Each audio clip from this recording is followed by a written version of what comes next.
All right, good evening, everyone. Welcome to the January 19th, 2023 meeting of the Tualatin Planning Commission. Lindsay, will you please call the roll? Yes. Commissioner Levick. Yes. Commissioner Kuhn. Present. Present. Commissioner Kuhn. Here. Okay. Commissioner Thompson. Here. Chair Beers. Here. Commissioner Weimer. Here. And Commissioner Bakuber. Here. All right, commissioners, do any of you have any announcements or communication you'd like to give to staff? If you don't have anything, if you think of something later, we could do it later also. Okay, first item we have is approval of the September 15th, 2022 minutes. I trust you have all had a chance to review those. Do any of you have any corrections or additions to be made to those? All right. All those in favor of adopting the minutes as presented, say aye. Aye. Thank you. All right, is there anyone on Zoom or in the audience tonight that wants to talk to the Planning Commission about something that is not on the agenda?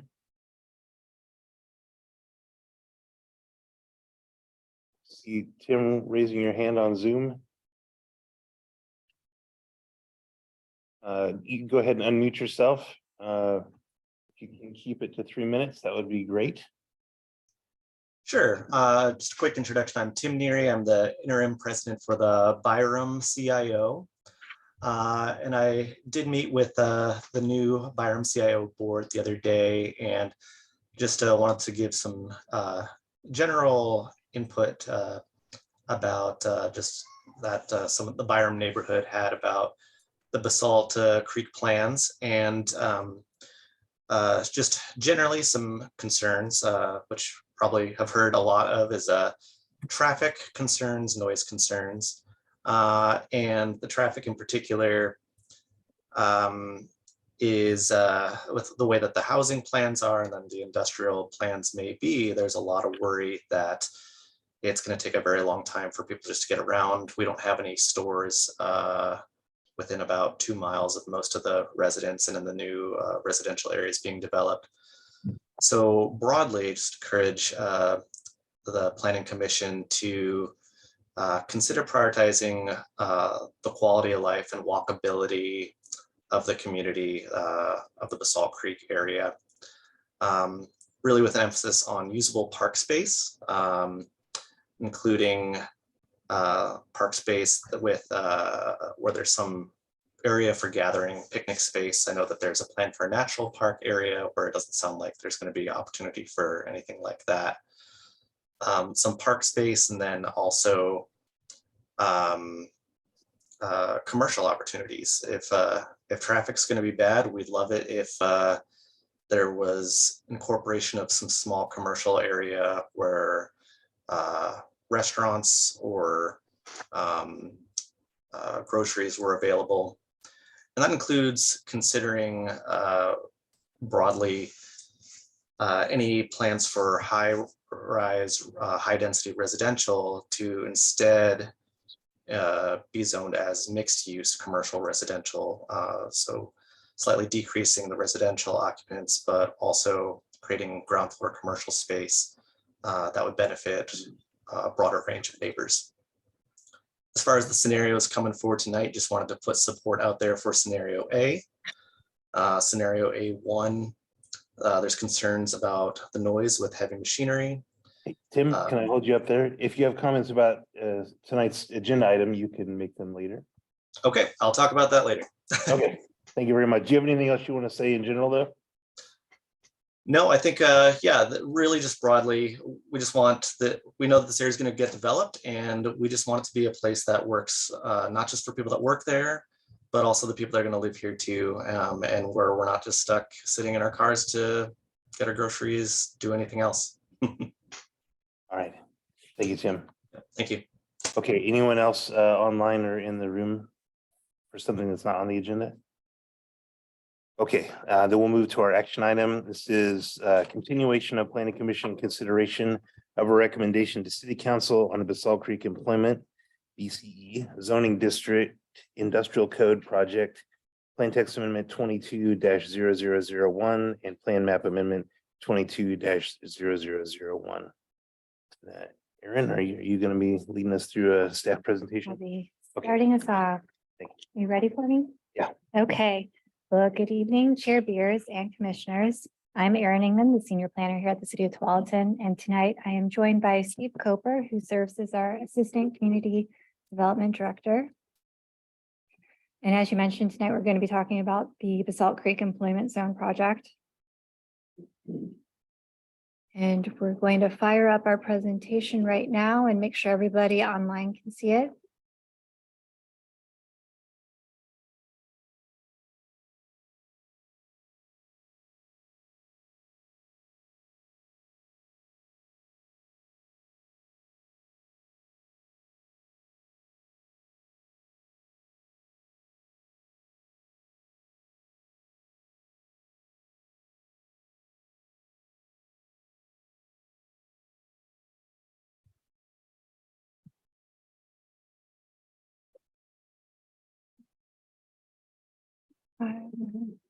X out of it so you can get in.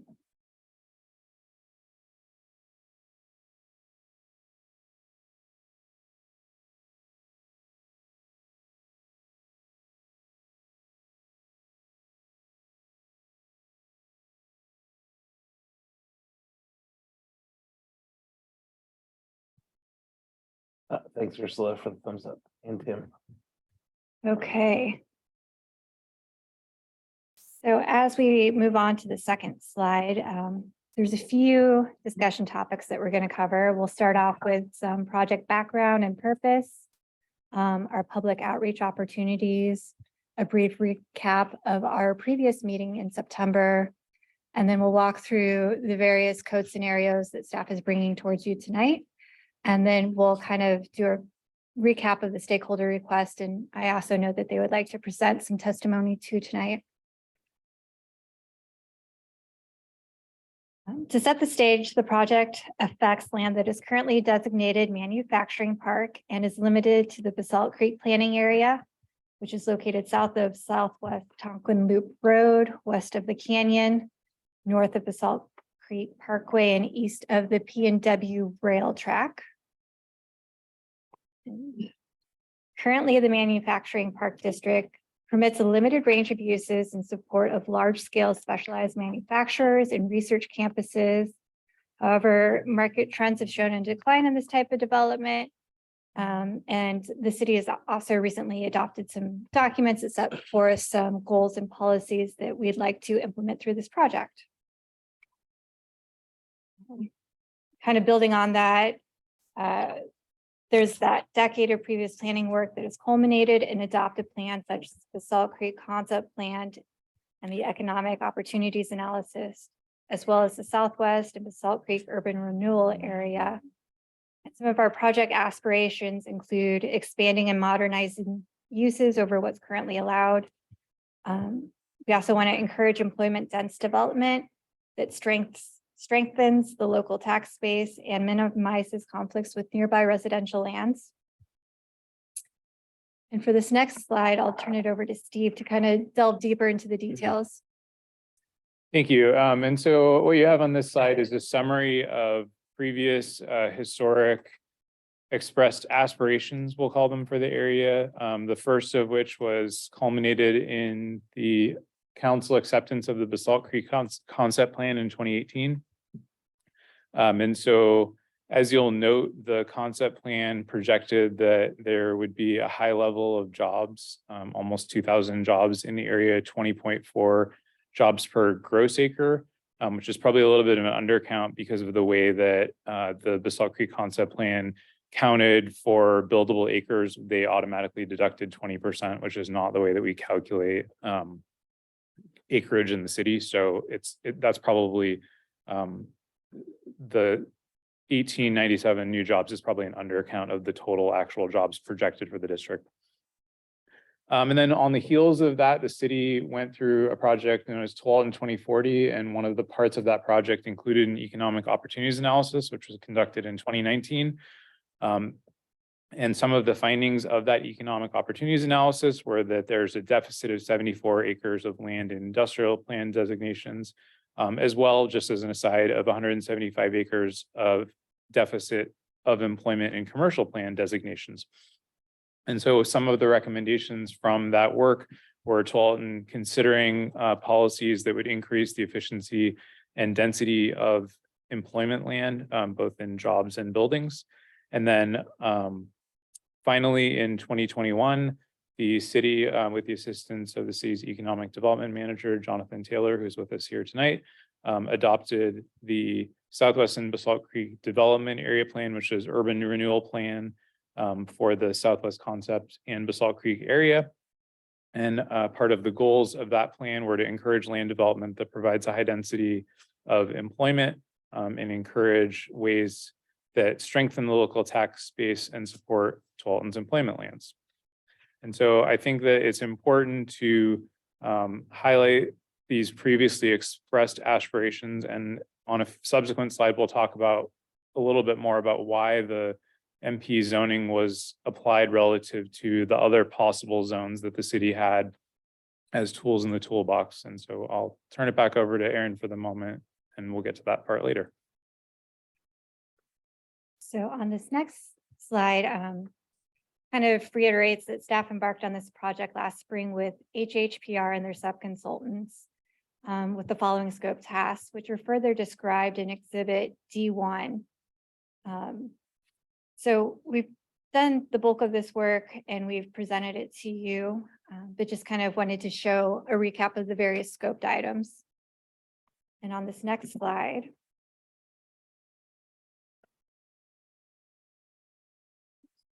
seems like we skipped one. There we go. At a work session held on May 23rd of last year, staff introduced the project to council and presented preliminary findings from the economic analysis and code audit work. Council directed staff to continue work on this legislative amendment with the following feedback: to limit warehousing uses and corresponding truck traffic, particularly on Boones Ferry Road, to encourage flexible multi-tenant, multi-use development, to incorporate neighborhood commercial uses, and to maintain green space or trail connectivity for employees to enjoy.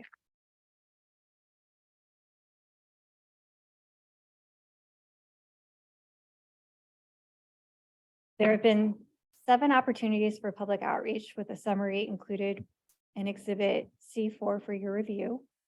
Following the Planning Commission meeting in September, staff has met with the stakeholders on these various occasions. Overall, the feedback was the draft code that the Planning Commission reviewed does not provide flexibility for what the current market environment would provide.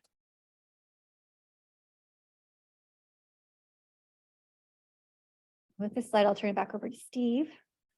So yes, thank you. Building on what Erin said, the feedback was that the draft code that the Planning Commission recommended approval of in September was not sufficiently flexible to provide for market development that can currently be supported. And so based on that feedback, staff has prepared several additional code scenarios for consideration and further conversation. That's in addition to the code that you already recommended approval of. These scenarios balance to varying degrees, of course, the previously expressed aspirations from the council and community for the area with the market trends, which are expressed by our stakeholders and as well in our economic report that we've provided. So just quickly here, this slide provides a comparative analysis of some of the uses that are in question based on the stakeholder feedback. So we have light manufacturing, which is the backbone of the MP zoning district. It is still significantly limited to a fairly narrow category of uses. We've also brought in a comparative analysis of which zones allow heavy manufacturing, vehicle storage, warehouse and freight movement, and wholesale sales. I think that it's important to point out here that the council had these other 3 zoning districts available to them at their disposal. And they found at the time of the Basalt Creek concept plan and comprehensive plan amendments that the MP zone best aligned out of these 4 with the goals and aspirations for the employment area of Basalt Creek. And so just kind of walking through these districts quickly, in MG, which is general manufacturing and is the most intense industrial zone, of course, light manufacturing is allowed as well as heavy manufacturing. Vehicle storage is allowed, of course, limited, requires a conditional use permit for a bus barn. Warehouse and freight movement, it does allow it, but requires a conditional use permit for the specific use of building materials and supplies. And then wholesale sales, as they're limited across the city, are to industrial tools and equipment sales to to wholesale industrial users, and then requires a CUP for building materials.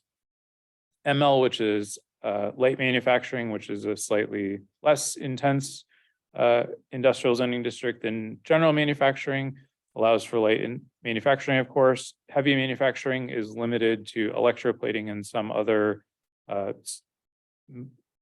a smaller list, I guess I'd say, of manufacturing uses. Does allow for vehicle storage. It does allow for warehouse and freight movement, but requires a conditional use permit for cold storage. And again, has the same limits as MG on wholesale sales. MBP, which to some degree in making the original proposed draft changes, we didn't necessarily pattern it exactly the same for the BCE, but because of the fact that the MBP, or Manufacturing Business Park, which was a zoning district that was the most recently created zoning district in the city and was created specifically for the Southwest Concept Plan area, which is also part of this same urban renewal area, we thought it was important to look to it for guidance. And so again, light manufacturing is allowed. A conditional use permit is required for a truck school. Heavy manufacturing is allowed to some degree, although it does prohibit primary processing of organic materials under the logic that that is a slightly more heavy use than some of the other ones. So I think that distinction is important to note. Obviously, it's not as close to residential areas, and so there is a little bit of a distinction locationally between the manufacturing business park zone and the MP. Vehicle storage is not allowed. And then warehouse and freight movement is not allowed except for being accessory to permitted industrial uses. And so the original scenario, which the Planning Commission was presented with, was patterned to some extent off of that use, although we kind of refined it and made it in some ways slightly more clear, and then in other ways slightly more expansive than what's allowed in this zone. And then again, wholesale sales are prohibited. So again, just in going through a conversation which we consider other potential iterations of code for this zone, I thought it would be helpful to show some of the other zoning allowances. I think the last thought that I'll leave you on, and then I'll turn it over to Aaron to discuss the specific code scenarios, is that in some ways, by their nature, listing allowed, permitted, conditional, limited uses is somewhat of a blunt tool, but it's the regulatory tool that we use through zoning to regulate uses. And so it is understood that in some way, by prohibiting certain uses and allowing others, there are potentially beneficial uses that can get excluded through that process. Nonetheless, that is the tool that we have to regulate uses. And so I think that it's important to acknowledge that that is, I think, a dichotomy or a pull push that happens when we introduce the possibility of expanding or contracting the list of allowed uses. Aaron? Thanks, Steve. So to kick it off with scenario A, this is largely similar to what the Planning Commission reviewed in September. And just to recap, the heavy manufacturing uses would not be permitted under this scenario. Light manufacturing is limited. So we're kind of showing what would not be permitted under our light manufacturing uses on this slide, and that includes machine shops, building contractors' offices with on-site storage, and trade schools would be conditional. Warehousing uses would be permitted accessory only to a permitted light manufacturing use, and it would be size limited to 50% of the gross floor area of the primary light manufacturing use. We would have a conditional use provision for up to 200 feet of gross floor area of the primary light manufacturing use too. And under this scenario, wholesale sales would not be permitted. So one of the feedbacks we heard from the Planning Commission was that it might be great to consider some fencing requirements that would be viewable from the public right of way. So I built this in under additional development standards. And it reads fences adjacent to the public right of way. Open fencing such as wrought iron or chain link fencing must be screened from the public right of way by a minimum 10-foot wide landscaped area. Decorative or cedar fencing is encouraged. So I kind of wanted to open it up to the planning commission and see if this satisfactorily addresses the planning commission's request, or if you have any feedback or comments you want to add to the specific language. Yeah, since I'm the one that kind of initiated this, I do appreciate what you've done here.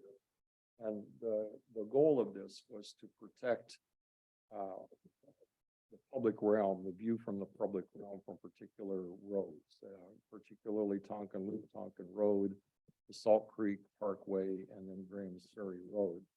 And I think in our discussions about relaxing the setback requirements, the yard setback requirements, this became an issue just so that buildings that are closer to the road, if the property developer decides to put up some kind of a chain link fence or something, that visual aesthetic aspect be protected. I think this captures it. The only thing I would suggest, Aaron, is that cedar fencing, I don't know that we need to specify that. I think if we say decorative fencing is encouraged, that probably suffices. Okay, great. I'll make a note of that. Thank you.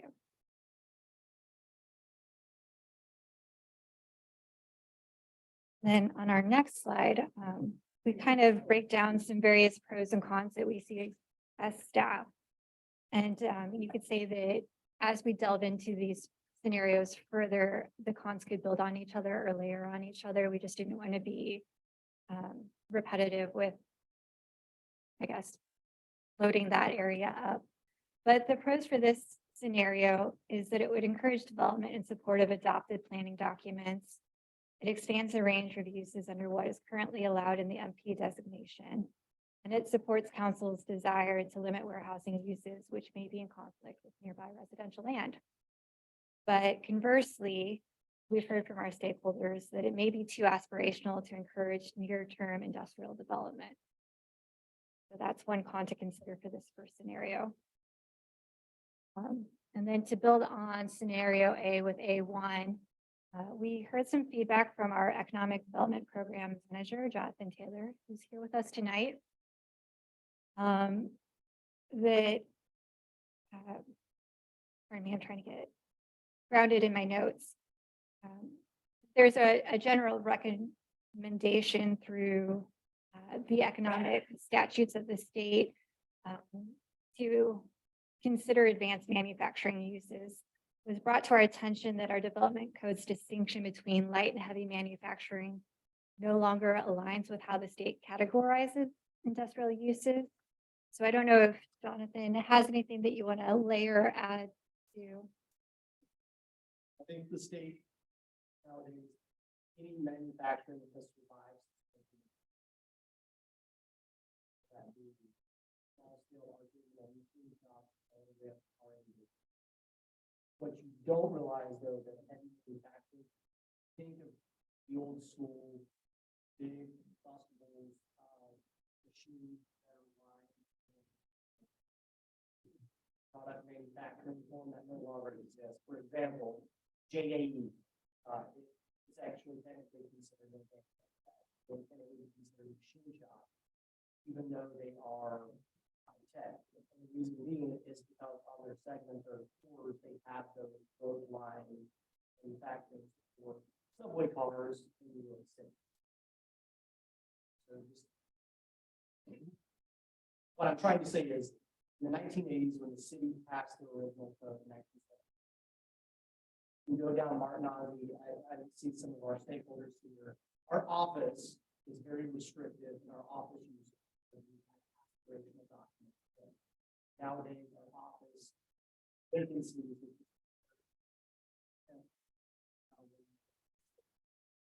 imperative that if you're going to prohibit a use, find that use in particular.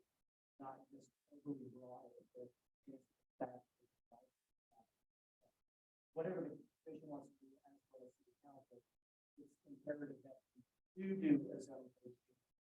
Instead of saying what's not prohibited or what is broad-based, identify what you actually want.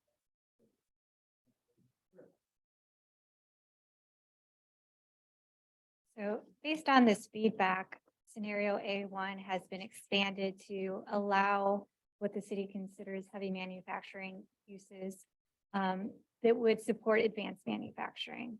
And then under light manufacturing, we've expanded permitted uses to include machine shop.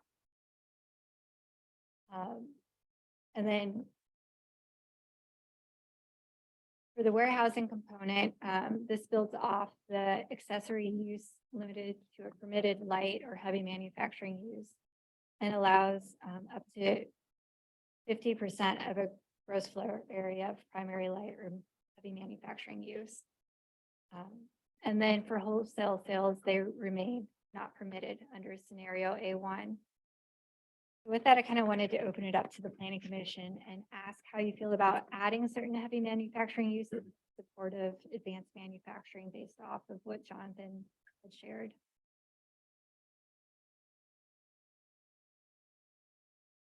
Yeah, if you got some, Randy, go ahead. Yeah. So when we looked at the BCE zone at our last meeting, we were just looking at relaxing the setback standards to give opportunities for greater flexibility or more use of the land area. And now the topic of heavy industrial, however it's defined, enters the mix. And as you said, Jonathan, this raises all kinds of red flags to people because they think of smokestacks and all the ugly things that are associated with past and even some current heavy industrial uses, creosote folks, I can name some others. So that big concern appears. And when I look through the heavy uses that were allowed in other manufacturing districts, the list seemed to be rather small compared to what has been proposed for this particular heavy use. For example, it talks about casting or fabrication of metals, including electroplating, and then the manufacture, assembly, processing, or packaging of some 25 or 30 other types of products.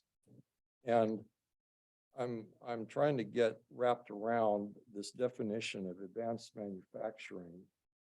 And it's in the proposed code, it's defined as the innovation of improved methods of manufacturing existing products and the production of new products enabled by advanced technology.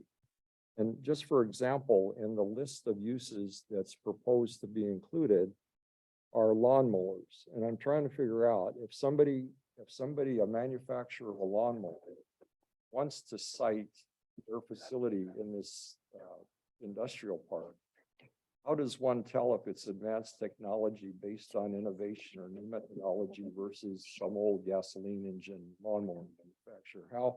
How is that distinction going to occur? So that you get into a governmental philosophy question. If you pick issues like, you see what I'm saying? No, I fully understand. Yeah. So for example, we have zinc manufacturers, zinc over here, their isolate is an advanced manufacturing fabrication. It's battery processing. But what makes it unique is the cobalt twin. I mean, it's one of those things where I'm just be frank with you. It's not how you define it based on the. Sure. And if I'm a battery, not going to mislead the public. It's just like organic.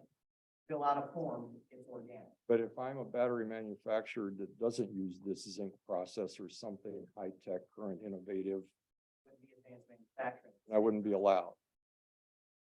If that is the Yeah. purview of this. And that's my first issue with this is that, like you're saying, Jonathan, we can try to speculate and list permitted uses or speculate and list non-permitted uses, and we're going to miss something somewhere along the line. And so the other zoning districts that are a little broader, a little more general,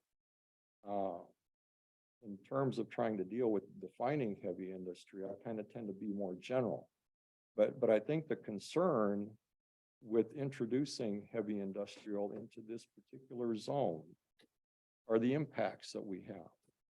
And in that summary of scenario A1, the con is that there is still some potential for impacts of heavy manufacturing on nearby residential zoning and land uses. Now, I know that the city in their development code, chapter 63, talks about environmental regulations. And it has noise standards, heat and glare, how to control heat and glare, air quality, vibration, liquid or solid wastes. And these are all items that are identified in the purpose of the zone in the plan. So my question is, though, in the staff notes, what is there still some potential for impacts that aren't covered by this? What were you thinking about that could get out and bother the residents? Well, I guess based off that preliminary feedback, you could look at considering additional limitations such as prohibiting these uses on parcels that are within a certain distance from the residential zoning. So perhaps we could look at 100 feet or greater. That could be one tool that we could implement. And I don't know if Steve wants to add to that. I think put another way, minimize doesn't mean zero.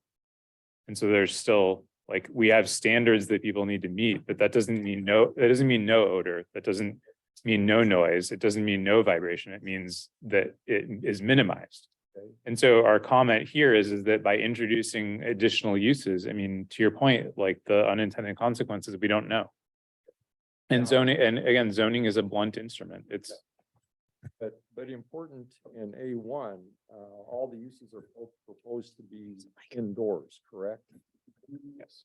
So there would be exhaust controls, and I was reading about vibration controls. You measure them from a certain distance. That area is maybe where we might want to consider a setback from the residential property that's being proposed in this. The other thing that I thought might be suggested by the what we've already heard mentioned, and that's the traffic impact from whatever kind of uses, warehousing and wholesaling, whatever. Now, I did notice though that in the scenario that's proposed by the stakeholders that we received in the packet today, there is a limitation on the traffic, and that is that a traffic analysis would be accomplished for their proposed level of development. Where the traffic does not exceed that which would have been permitted by whatever industrial development we would end up with under the current scenario A. And that, it seems to me that I'm starting to understand a little bit better now how these things can be controlled. My concern, even from the last meeting, is the impact on that adjacent residential, low density residential that's just to the north. This part, how we control the impacts on them. And then as well as if we're going to be introducing heavy industrial warehousing and wholesale sales, I was concerned too about extra trucking and extra traffic associated with those activities. But if we can contain it to what would have happened anyway, then I'm starting to feel a little bit more comfortable about how we're making this a little bit more flexible for the industrial sector and still meeting the intent of the city council in this regard, trying to balance that and protecting the residential development, both future development, as well as all of that residential development that already exists to the north. So that's my comments on that. And I think that I think that the setback from the residential area is something that we can pursue further. And Leland's report, I think it was Beaverton has like a 75-foot setback, and that's even further than the 60 feet that we had previously. Well, and by setback, I think what we're saying is that it would just be prohibited on any parcels that are adjacent, basically. Okay, even though there's a road, even though Tonkin Loop separates. Correct. That's what the 100-foot would be, that it would account for the distance across the right of way. That's the idea, basically. And then, I mean, as far as the traffic goes, I think that, I mean, to be clear, warehousing and distribution is less traffic generating than manufacturing uses. It just simply put yeah. And so, right. And so, I mean, by I think that there's two different things there is that a desire to not have warehousing and distribution and also a desire to not have traffic. I mean, if the desire is to reduce traffic, make it all warehousing and distribution because that's the lowest trip generating use. I think the idea is that to potentially allow some of it where it's needed and in amounts that's needed that balances the traffic equation, it does reduce it somewhat. And we've in our traffic report, we've noted that. And it accounts for some of the reduction in our traffic trips. That's gonna be a policy decision that I think the city council is gonna have to do. True, I mean, Already. Hey, one sec, folks that are on the call and in the room, you'll have a chance to answer questions. I see you with your hands up. Right now, are you not able to hear us? Folks on the call, you'll have a chance to ask a question. Can't hear. Whom can you not hear? Jonathan Taylor. Yeah. Oh, well, he wasn't speaking. So that's okay. When you were over here, they weren't able to hear you. Tim, can you hear me now? Okay. Good. All right. Back to A1. I saw you had your hand up earlier. I did. I, as usual, appreciated Commissioner Leddick's comments. I also had some questions about how we were defining the different kinds of manufacturing that be permitted. You mentioned before about broad definitions that can be interpreted in different ways you don't anticipate down the line. And I appreciate if we could get a little bit more specific definition before we decide on one of these broad definitions of how we are going to distinguish between advanced versus non-advanced heavy manufacturing. I also wondered if we could get a little bit more information, since warehousing has consistently come up in our conversations over the last several meetings. More specifically, how permitted as an accessory use, permitted light and or heavy manufacturing. What defines an accessory use? What percentage of floor area is this? Again, to do with the percentages of the gross floor area that were defined earlier, and that's limited per instance of manufacturing, or is there a certain amount that's allotted? Just had a couple questions about it's the same model as scenario A, basically, except for it would be applied to also heavy manufacturing if that's in areas where that's allowed. I mean, I think that your question is an interesting one. I think it's also a policy question. I mean, the way that historically, I mean, because it's hard to guess based on uses, even if you define them really well, it's hard to guess which ones will be bad and which ones won't be. Traditionally, the way that the city has done that is ones where it felt like there was a possibility that they could be questionable uses. They applied a conditional use requirement to them. And so that they could basically vet which are the good, which are the uses that have impacts. And if they have impacts, can they mitigate them or not? It's again, I mean, looking at a list, even no matter how well we define different uses, it's a little bit hard to guess. And I think Jonathan's point and some of the point we're bringing forward is that if we have these environmental standards and if we require them to do all in a building, we may not necessarily know that a heavy, quote unquote, heavy industrial use is going to have any more or less impact than a light industrial use. And I don't know that we can know that. There are kind of two philosophies. One is just to be conservative and the other is to be a little bit more broad and then use those chapters to enforce. Let's go with Daniel there and then Randy. I was just curious, what's the difference in the potential tax bases based off of each scenario? That's a good question. So I'm not going to talk to scenarios, but in terms of use, the more you have in a building, the more you get from taxes. I meant warehouse is just open floor space with maybe some machines that get packages from the filling to the freight. But the more stuff you have in a building, and it's also important to note that in this city, the city is blessed because most of our industrial and business subsidizes at a greater rate for our residential. So that's why we're able to meet the needs of our residents, unlike Tigard, unlike some of these other cities that are.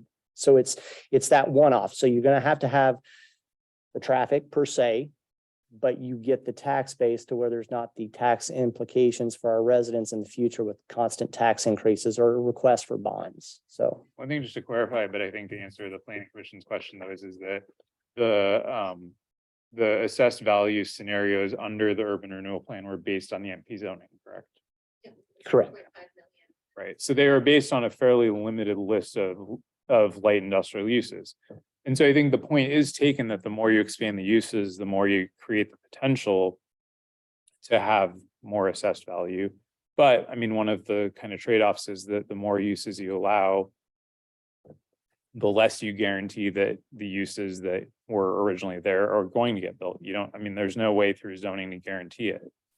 And that's kind of the conundrum that we're working through as we go through these different scenarios, is how do we make sure that the high assessed value uses happen and the low assessed value and low job density uses don't, while still providing enough flexibility. That answer your question. Yeah, that is trying to figure out what's heavy and what should be prohibited and what should be permitted, and going around in circles on that. If I read the manufacturing business park code correctly, under heavy manufacturing, it says the primary processing of organic materials such as tanning a leather is prohibited. And then it says all other uses permitted.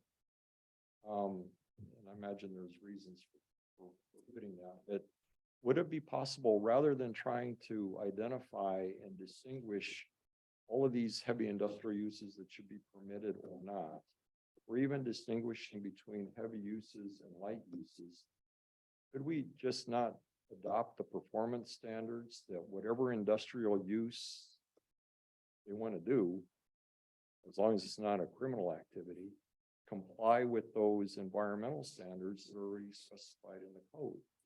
Sure. Yeah, absolutely. Because I read something about call it form-based zoning or something that the city doesn't do, but that's different than that's different than performance based. I'm just wondering if we couldn't lean towards that, as long as it seems like all of these scenarios, and I'm interested in talking about the stakeholder scenario, but I get the impression that everything is going to be inside a building in all the scenarios. And if nothing is allowed, if external things are minimized, vibration, glare, noise, it seems to me that it gives the industrial developer a lot of flexibility. It keeps the city out of having to decide whether or not it's permitted or not, but yet the protection for the public and the residential development and the public in general, as long as those environmental standards are satisfactory and enforceable, it seems to me that we might be making this a lot simpler than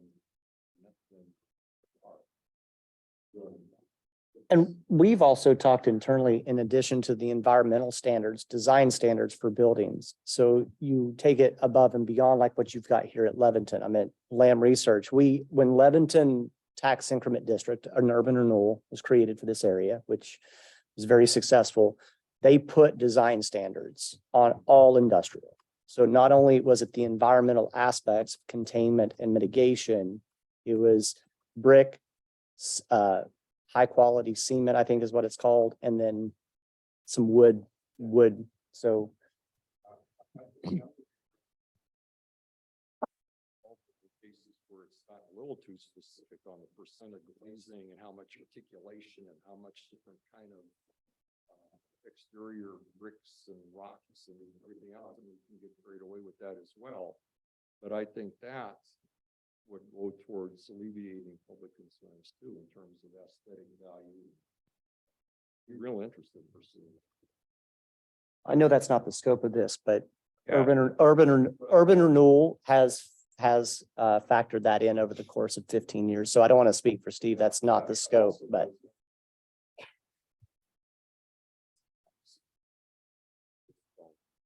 We kind of questioned our last meeting. I think it's a unbelievable report. Looks at some of the other industrial parks in Portland, Beaverton, and Sherwood. I didn't see any height. I think 60 might have been the highest, as I recall, in reading for this report. So unless there's a big hurry to push this through the city council, I think exploring some of those other ideas might be worthwhile for this stuff to happen. Deal with it. I don't know what your time is. Well, I mean, I think that's the question. I mean, I will say, having been involved in the creation of design standards before, I mean, it's a whole another project and scope and would basically, I mean, it would change the scope of this project But you have considerably. environmental performance. We do, yeah. We have environmental performance standards. And I mean, again, whether or not if we allowed all uses, then we'd have to figure out whether or not we would have like a physical setback then from residential areas as opposed to prohibiting heavy versus light on those parcels, but yes. I mean, it's definitely administratively easier. I'll say that, I mean, from our perspective. But I guess, it keeps you out of court. I think it gives the industrial development community more latitude and less confusion. But the important thing is that we got to figure out a way to protect the residential developments here today, in the future. And again, my concern is that public realm, that interface with the major roads. That's where I'll be bird dogging. You know me, Aaron. It's good to have your eye out on those things. I was just going to sort of say, just to make sure I'm understanding more completely, Commissioner Leddick, that what you're proposing is that instead of trying to mitigate impacts on the surrounding area by defining in the guidance and in the zoning policy what activities can take place within the buildings, instead we subject all activities to such restrictions that we don't care so much what is happening inside the buildings, so long as it does not impact anything outside the building's envelope as much as That's the possible. goal. That would be the goal. And I think maybe Is to that further right? clarify, we're just talking about manufacturing uses at this point, not every use. Well, I think we need to talk about wholesale. Okay. Are we, okay, the other step is open yard storage allowed in any of this? Well, we do have a provision for outdoor storage where if it's over, I think 10% is our threshold proposed. It would be subject to a conditional use permit, so it would come before the commission to evaluate. And then, as Steve mentioned, with the conditional use permit, we would evaluate what impacts it has and if they can mitigate for those impacts. The example I have for you, Aaron, is somewhere in reading through all of this. I got the impression that at least in one of the scenarios, a lumber yard could work its way into the wholesale development. And that's not something that necessarily you seek to do any of those extreme. Did I misread? Let me just kind of refresh my memory too and look at our language for B. Could be in D, or it could have been posed in one of those stakeholder. I don't know where.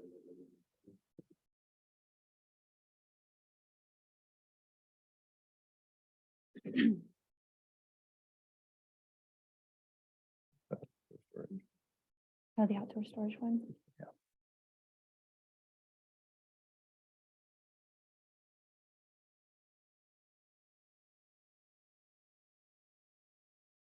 It was a lumber yard or equipment rental company. I think this was jogging my mind. And so I don't know where I read that, but when I saw that, I thought, okay, that's kind of opening out the wholesale activity a little bit broader than probably in council's direction. Yeah, without jumping too far ahead into our scenario B conversation, just refreshing my memory. The wholesale sales would be permitted but limited to the sale of industrial products primarily sold to wholesale or to other industrial firms or industrial workers. So I think it might preclude having a lumber yard based off of that, but we can certainly dive into that.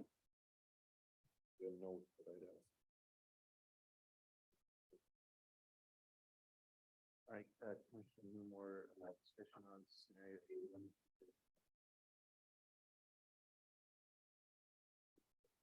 Okay, and I think we covered our pros and cons through our discussion.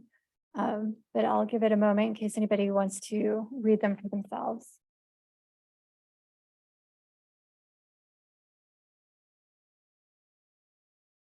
Okay, and then moving on to scenario B. Scenario B was crafted in response to stakeholder feedback that included warehousing and wholesale sale uses are conducive to a successful flex industrial space development. So this scenario expands both the warehousing and wholesale sale components. So building off of scenario A1 for warehousing, it adds as a limited use up to 25% or 25,000 square feet of gross floor area within an individual building. And then multiple buildings on a site may meet that limit. So multiple buildings on a development site could have a warehousing component up to 25% or 25,000 square feet. And then going down to wholesale sales, it adds as a limited use. And I kind of touched on this earlier, sales of industrial products primarily sold wholesale to other industrial firms or industrial workers. And it limits this use up to 25% or 25,000 square feet of gross floor area within an individual building, and multiple buildings would have that allowance. So warehousing and wholesale sales were kind of mirroring each other under this scenario B. And as part of this scenario, our stakeholder group had kindly shared this commercial center site as an example, and this is based in Wilsonville. So we were kind of looking to this example when we were designing the scenario B code.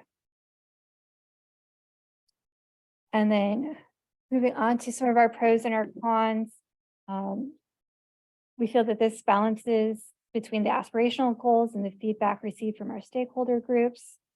It does allow warehouse and wholesale sales to supplement and support other job dense industrial uses. It supports market demand for warehousing space with size limitations to discourage development of a logistics center or a last mile delivery center. And to build on the cons we've already previously mentioned, this could be seen as a compromise on council and community desires, and it may not produce the targeted job density we were hoping to get in our adopted documents. Let me just kind of read through some of my notes to make sure I covered everything I wanted.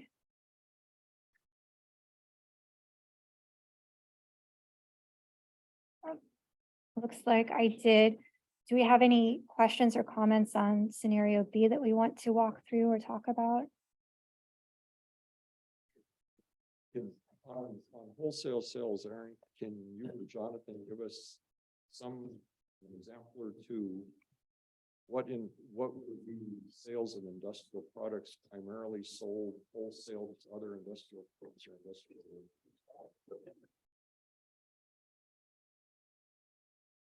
Jonathan or Steve, do you have ideas on this? I could make a guess, but I don't know if it would be the best example. So the most readily example that I can give that does both would be Columbia Corrugated.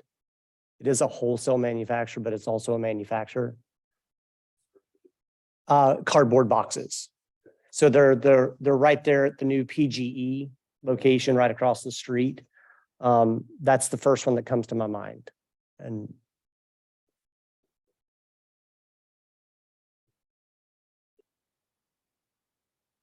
far as not meeting the targeted job density, I know you guys had that report done, and it said that it was the same, but the idea that if they maximize the warehousing and thing, that the density then goes down.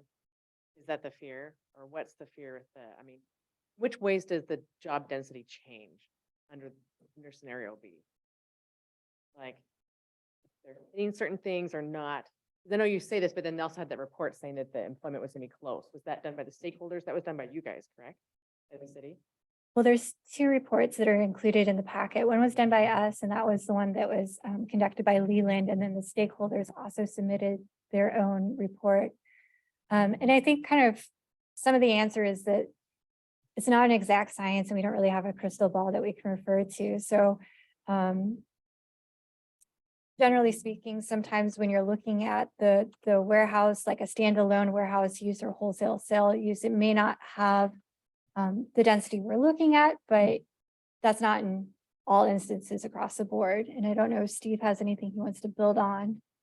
I mean, I think that that's generally true. I mean, again, zoning is a broad brush, and so it's hard to paint things. I mean, the more that we've heard, the more that we can have multiple uses in a building, the more likely we are to meet assessed value and job density targets. And so, I mean, what this is essentially, like Aaron said, a prohibition on basically a large standalone version of these uses. I mean, the last wholesale sale that was building materials, so it was a conditional use, but the last wholesale sales use that we had here in the city was, was like 4,000 square feet of building on 5 acres. I mean, it's not a very job dense, and it was mostly outdoor storage.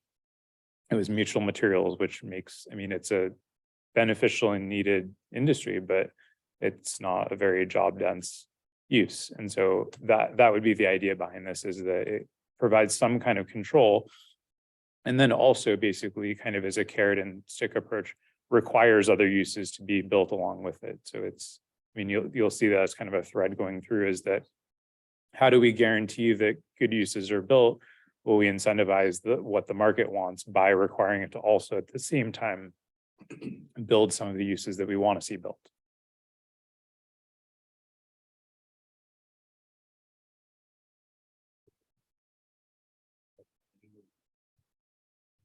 Scenario B.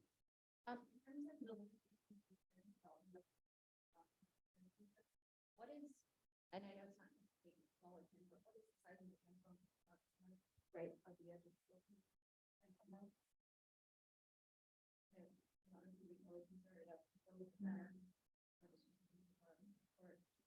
Yeah, 225.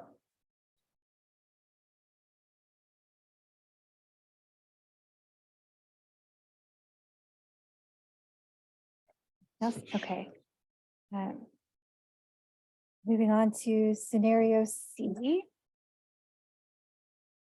So this further builds on feedback received from the stakeholder groups and is our least restrictive scenario. So it would incorporate greater flexibility for warehousing and wholesale sale uses. But the flip side is it may not result in development that aligns as closely with the community vision and aspirations that were desired. But with the warehousing component, it would allow as a primary use for the site or for sites over 10 acres. So it does have that size limitation built in where you need 10 acres of land in a contiguous development site that may be separated by a road. But this primary use may not exceed 35% of the total building square footage on the site.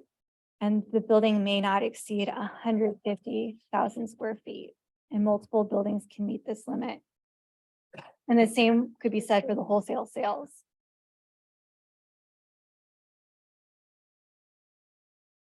And then the stakeholder group kindly shared this development concept, and this would be within the Basalt Creek area. Not saying that this is what they would submit as a development package, but it's something that they were considering and shared with us.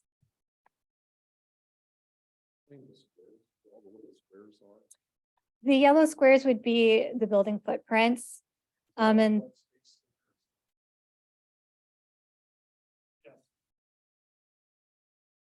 Are those double parking lots, or why is there the parking spaces? gray squares, I think, denote where the loading docks would be.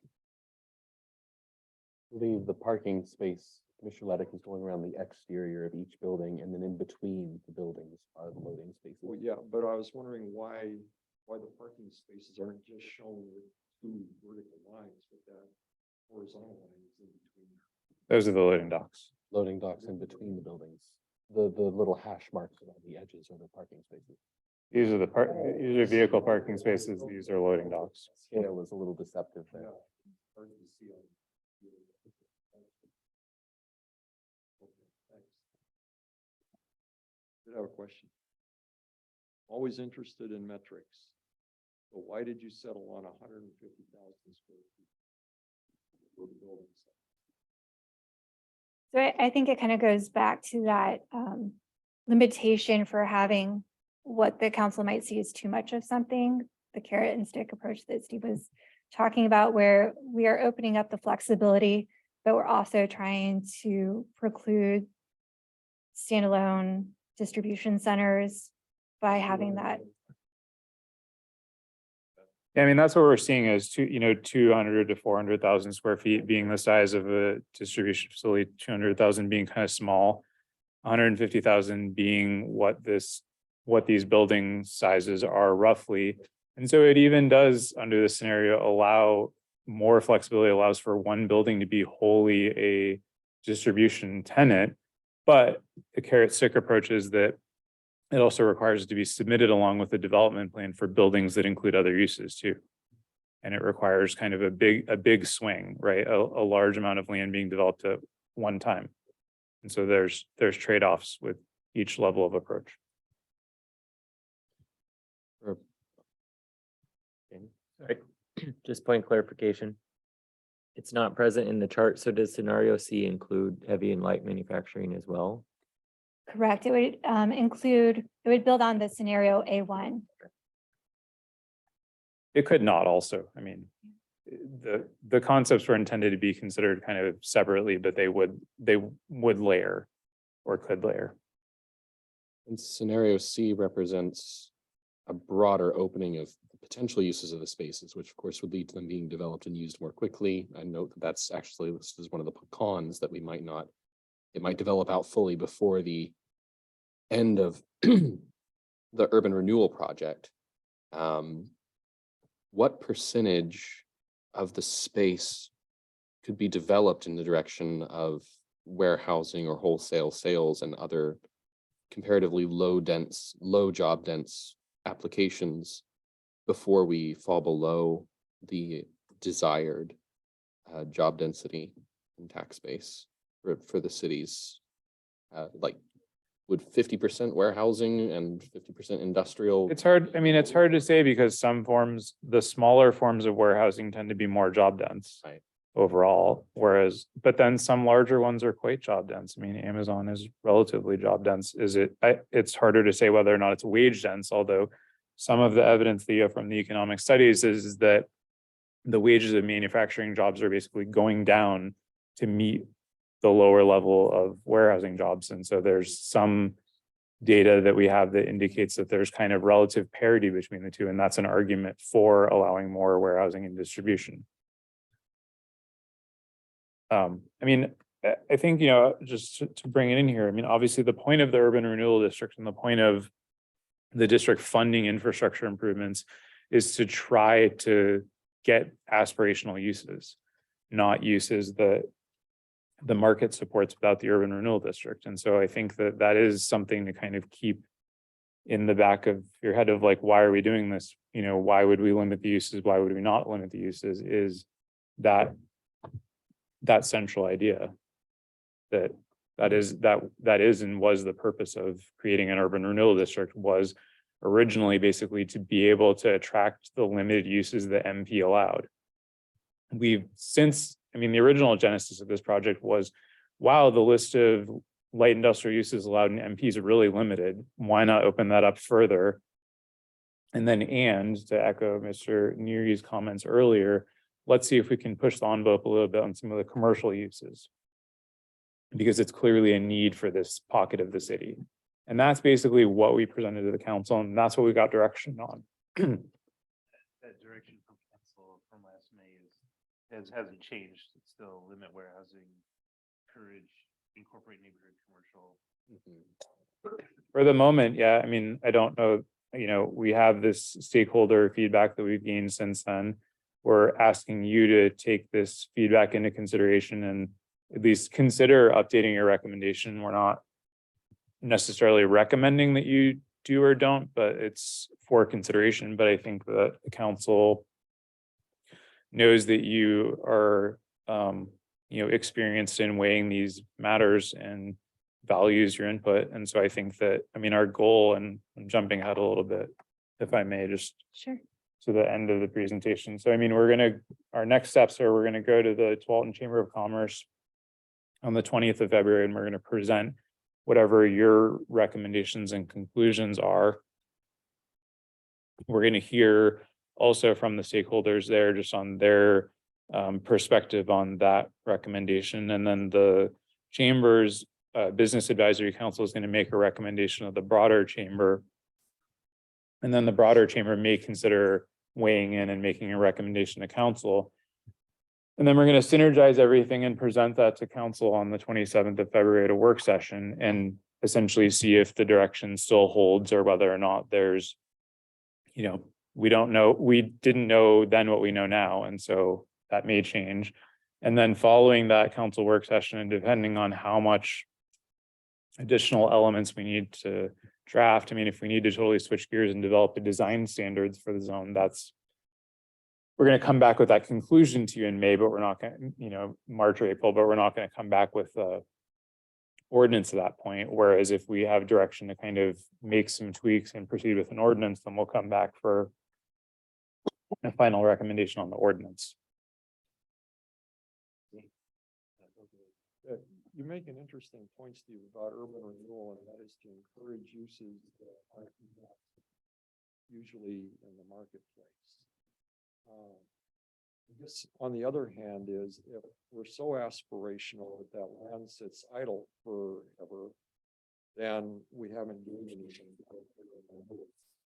And there's an interesting point here on scenario C. One of the cons says if we do open this up so openly that all of a sudden it develops overnight, that if the area develops prior to the close of the urban renewal project, there may be limited opportunities to spend the capital in the area. I guess from the local improvement district, that difference. What happens then if the developers themselves develop the infrastructure that would normally have been developed through the urban renewal funds? And there is capital left over, which I've never heard that's happened. Maybe it has, but I'm not familiar with it. Is the city in trouble, or can you spend that capital? So, I mean, it did in the case of the Leviton district, Jonathan, is that correct? The Leviton district was left over with funds at the end of it. So Steve is correct. So what we have, our taxing districts, TVFNR. Let's talk about this district, TVFNR, the district, Washington County, and the city. They forfeit their general fund, the increment. So it's 3% every 2 years. That state massive improvement to the land, usually a 20% value or more. There's funds left over. We now have. It was different from Leventon because the state statutes were updated in 2019, way after Leventon. In dollars, transportation and water and sewer. We got kind of grandfathered. So we're using that $3 million right now for the Herman Road. But in the future, if this develops, and there's $15 million, there's no debate. It goes to taxes. So the fire department can buy a new piece of equipment for the school district. Whatever they would like to do. There's no penalty, no downside. No, but it's a missed opportunity. Understand. Yeah. Because urban renewal is not a tax increase. That's the beauty about urban renewal. It's just being assessed by state. All I'm worried about, should it? That's the effect on the urban renewal then. That's what I was wondering. If they are missing opportunities. If this goes faster than we had originally. And the plan is 30 years. Choose that we could use that money for. So. But, and this is a tangent to that funding. The purpose of urban renewal is highest and best use. So there are now deed restrictions on all these properties that apply to the urban. Our stakeholders, you know, it's about one. Also, what does the market allow? So we just couldn't turn everything into a, nor can we turn everything into, because we can get. Commissioners, any other questions for staff? Are we gonna talk about the stakeholders proposal? That's what I'd like to do. I would Yeah. like to have them present to us Okay, next, good. and we'll have an Good. opportunity to ask questions of great staff. Anything else, Stephen, Aaron? Thank you. No, thank you. Bruce, are you good to go there? Okay. Not sure who among us is a stakeholder is to give this presentation, but here's five. Great.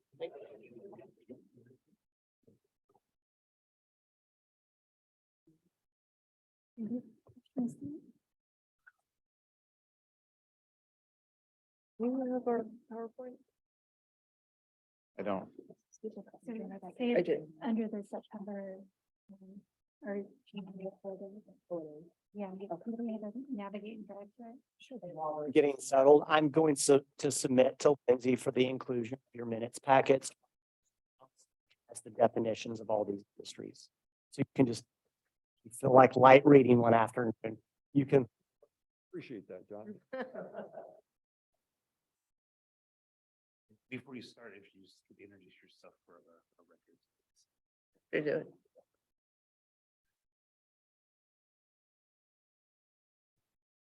All right.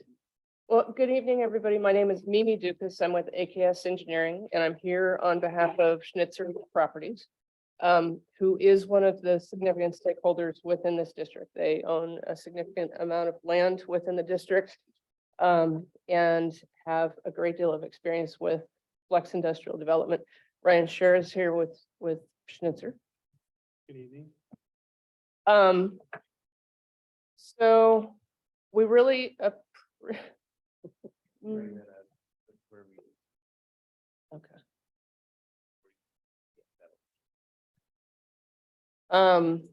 So we do have our full team here. We've provided you with a lot of data, and it sounds like you've read it all, which I really appreciate.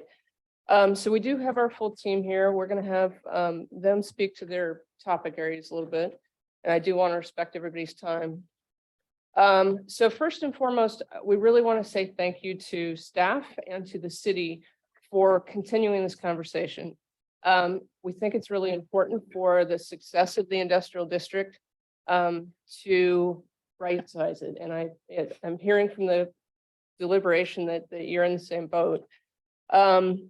So staff has done a great job of reaching out to the stakeholders, listening to what we have to say. We've done a lot of back and forth with them. We have provided the additional data that you've looked at from Johnson Economics, looking at how the jobs function, the market need, how it relates to urban renewal. And then we've also had a study from Kittleson and Associates looking at traffic. We know that that is a very significant concern for the community. So we support versions of alternative B. We've proposed some amendments to it that I think help right size it a little bit more. Fundamentally, what we are trying to do is find a flex industrial combination that is the magic sauce for industrial development. If you get the right combination of manufacturing, wholesale sales, and warehouse, you get industrial synergy that leads to that success. So how do we find that right sizing? There's a lot of ways to get there. Fundamentally, we think a minimum of 30% manufacturing is a reasonable commitment that can happen. That makes sure that we've got that component of the use. And then for the remainder 70%, we're looking for some version of flexibility that gets us a combination of wholesale sales and warehouse. Warehouse sometimes sounds like the big boogeyman. We all know big distribution centers that are unattractive and have low job density. That is not what we're trying to do here. What we're trying to do is get that flex industrial that's got the best market support and really creates jobs and employment within the city. So this is a version of what we think the code could do. And again, this is trying to get to that 30% manufacturing. And then what is the right balance for the remaining 70%? This concept ties it to the trip distribution. So it says with development, you need to submit a trip analysis And that trip analysis needs to show whatever that remaining 70% balance is, that you are not exceeding the trip distribution that would happen under the current MP zone. So essentially a trip cap. That would be true for warehousing and wholesale sales. We're also adding in the maximum building size of 150,000 square feet. Totally comfortable with that. And that helps make sure that, you know, the giant distribution center doesn't happen. Flex warehouse or flex industrial. I move this. So the reason that we want flexible industrial development is to best hit that market. There is a significant shortage of both warehouse and wholesale sales within the city of Tualatin. And that is not just within this district. This district can help support existing businesses within Tualatin that need those uses. So it builds the entire industrial community. That shortage of uses, or that shortage of leasable building in the city today is leading to high rents. You can see those today. We've got low vacancy rates. And we want to keep the current employers satisfied. We don't want current employers to say, hey, I can't get enough wholesale sales within my business. I can't grow that component. I need to go to Wilsonville to accomplish that. We want them to stay in Tualatin. And then we want to make sure that the urban renewal area is successful. And it doesn't want to go. There we go. I'm going to skip through these.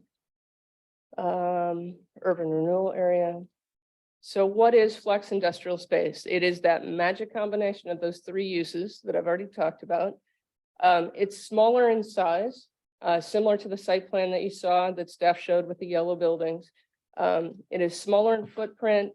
We're able to do better architectural treatment with glazing, with a variety of exterior materials.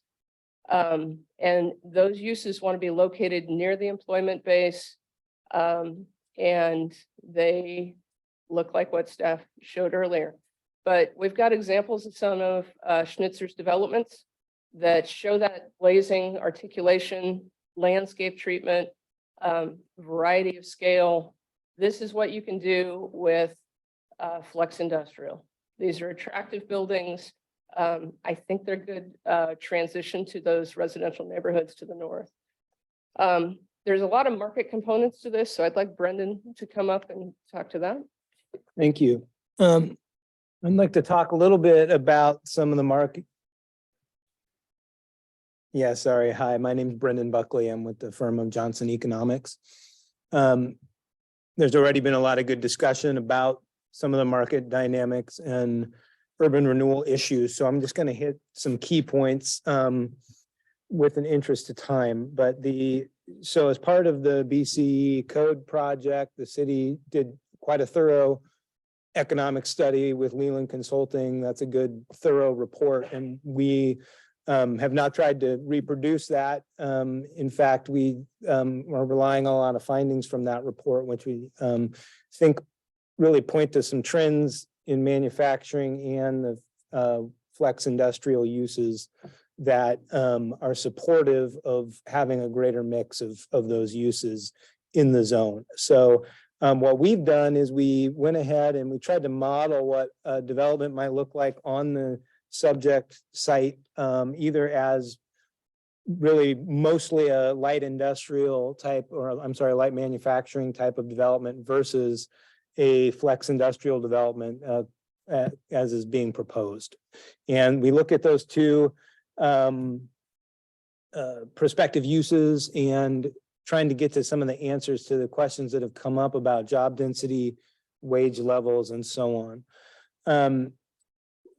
One thing that does come up, and staff alluded to this a bit, is really the uncertainty. So it's hard to stare into that crystal ball and say what is going to happen under a zoning that only allows advanced manufacturing versus zone that allows flex industrial. What actual job densities will those uses actually achieve, and what wage levels will they actually achieve? Our conclusions are that it is easy to picture a mix of employment under the flex industrial zone that can achieve this the city's sort of planning goal of the 20 jobs per acre. What's happening is there are trends that are both sort of increasing, or I'm sorry, decreasing job density that's being seen in manufacturing, and increasing job density that you see in some modern warehousing uses. And that has to do with automation on both sides. So in some manufacturing, you're seeing actually greater automation and equipment leading to fewer lower employment needs within those industries. Whereas modern warehousing and wholesale uses are learning to use equipment to have a smaller footprint, basically by going vertical, and you can actually increase somewhat your job density in that manner. So the big takeaway, though, is that it's no longer a clear-cut thing to say that manufacturing uses are going to have a much greater job density than some modern warehousing or even wholesale uses. So that's the first point. We also looked at wage levels, the mix that we looked at in flex industrial. There are aspects of warehouse that do tend to have lower wages than advanced manufacturing, for instance. But if you look at the mix, that still would be capable of providing jobs well in advance of the average wage in Tualatin, for instance. The average wages in the wholesale industry are very comparable to manufacturing wages as well. So there's less difference there than you might think as well. So we also looked at the urban renewal district. This is one thing we wanted to model, was the impact of having a sort of the proposed type of development in the near term versus a more speculative development that may not happen for a while. So first of all, the urban renewal plan itself uses very conservative estimates of growth. That's good for planning purposes, I guess, so you don't get out ahead of yourself. But really, with the types and size of investment that you're capable of in this zone, you're probably going to get the type of investment that's actually going to really produce much greater revenue to the urban renewal district than is modeled in the current plan. So basically, with flex use development and the sort of BC use manufacturing use that we modeled, we think that the achieved investment level on a per square foot basis might actually be fairly comparable. And so a very important factor for urban renewal is when that development happens.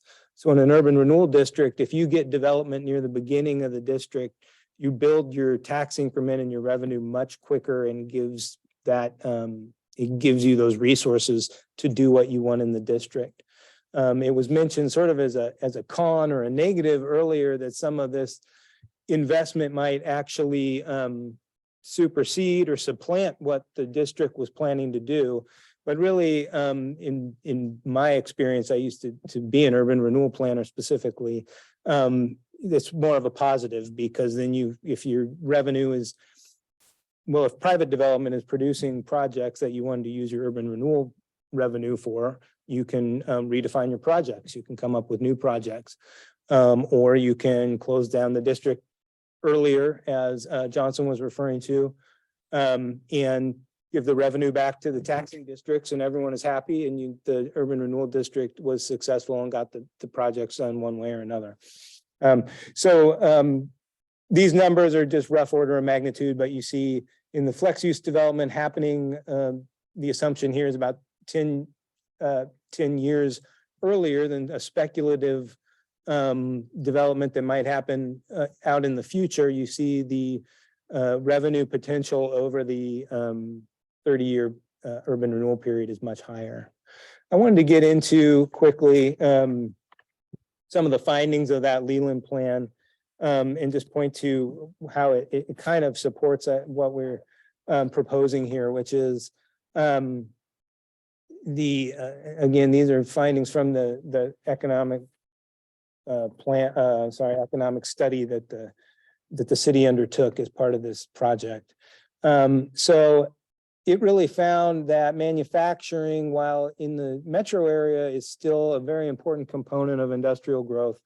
It is a diminishing share of industrial growth. In other parts of the country, manufacturing is kind of in secular decline. We're lucky in this region that it does still grow, but it is not considered the greatest growth part of the industrial real estate sector. So what they found in that Leland study is that the share of manufacturing buildings and manufacturing uses has been diminishing, while other types of industrial buildings like multi-tenant and flex buildings as proposed have been growing rapidly. So the recommendations coming out of that study are that they do recommend to the plan as part of the BCE zoning code project that greater flexibility be allowed in the zone, including things like warehousing and wholesale, and in addition to manufacturing. So that's the recommendation coming out of this report itself.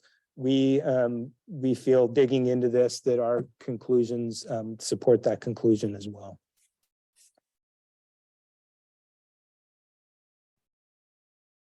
Very quickly, looking at some of the current trends in industrial real estate, we see that the current vacancy is very low for industrial real estate, and availability of space is very low. That, of course, is an indicator of demand and an indicator of the sort of immediacy of demand as well, and how the market will respond.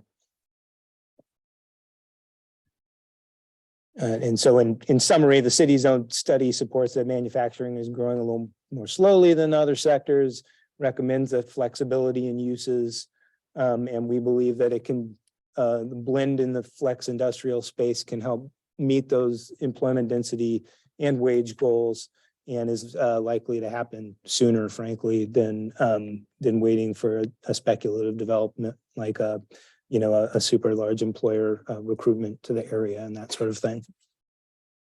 Thanks. Thanks, Brendan.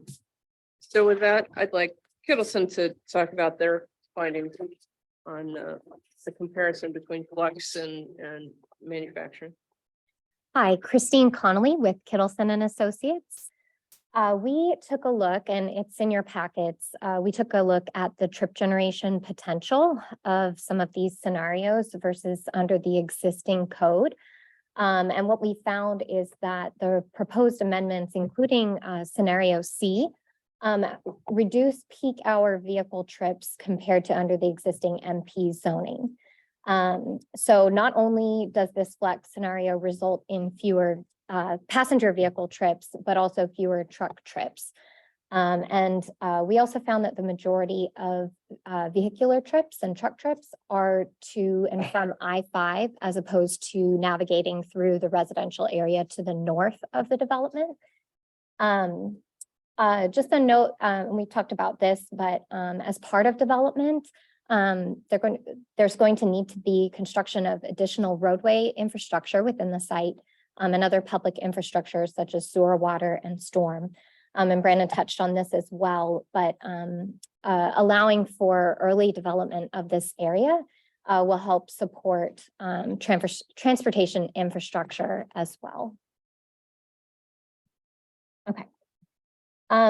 This is just a graph representing our findings. So the left column, or the darkest blue, it looks like, or black, is the manufacturing zoning, the MP zoning, and the trip generation potential that we found if the highest intensity uses are developed under that zoning. The center column, or the navy blue, represents scenario C, which allows for up to 35% wholesale use and up to 35% warehousing use. And so you can see, particularly in the AM peak hour, we've got a lower peak hour trip generation. But in the PM peak hour, we're still staying below the maximum trip generation potential of the MP zoning, the existing zoning. The third column in orange just represents what the property owner, Schnitzer, feels is a more likely development scenario, which is probably not going to be that worst case, highest intensity, but maybe just a little lower trip generation potential. And I think this is based on pretty much a rough even distribution, a third of manufacturing into wholesale and warehousing uses. All right. So, and then finally, this is our anticipated distribution of trips. In the blue represents a vehicular assignment or personal vehicles. We do expect some of these vehicles, hopefully some of the jobs will be supported by the residential. People who work here will live in the surrounding area. But really for our truck trips, most of those will be going to I-5 or up to 99W with the primary arterial routes to those locations. Horizontal line where it says Tonka right there, is that Tonka Road? Yes, yes, it is. Yes, Yes, okay. So Salt Creek then is parallel to the. Yes, it is. it's, Yes, just to the it's south. hard to see here, but it's kind of in this general area here. Yes.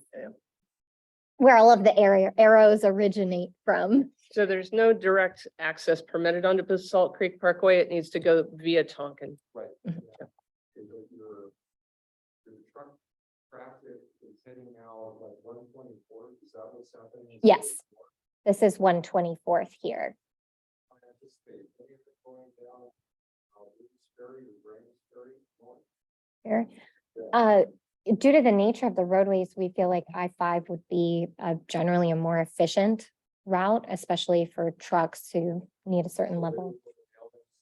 Mhm. Mhm. Correct. Because they're already having to go south down to Day Road.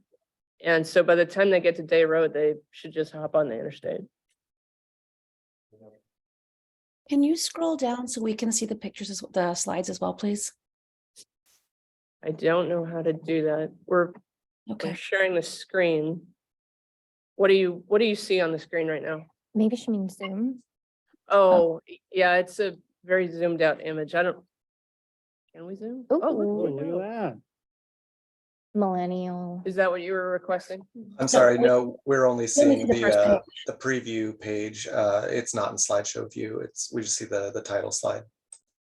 Oh, have you seen any of the slides? No. Oh, okay. Let's see if I can get that fixed. Give us just a sec here.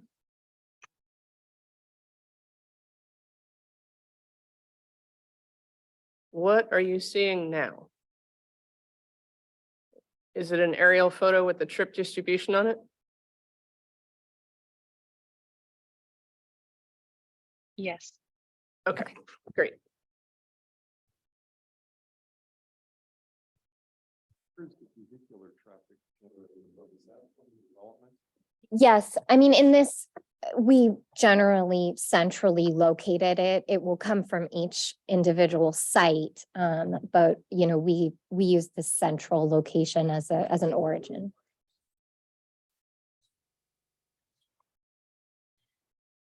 Yes, so we did anticipate that some of the employees of this area would certainly be making shorter trips and therefore might use, if this is what you're talking about, might use these roads to get to and from their residences.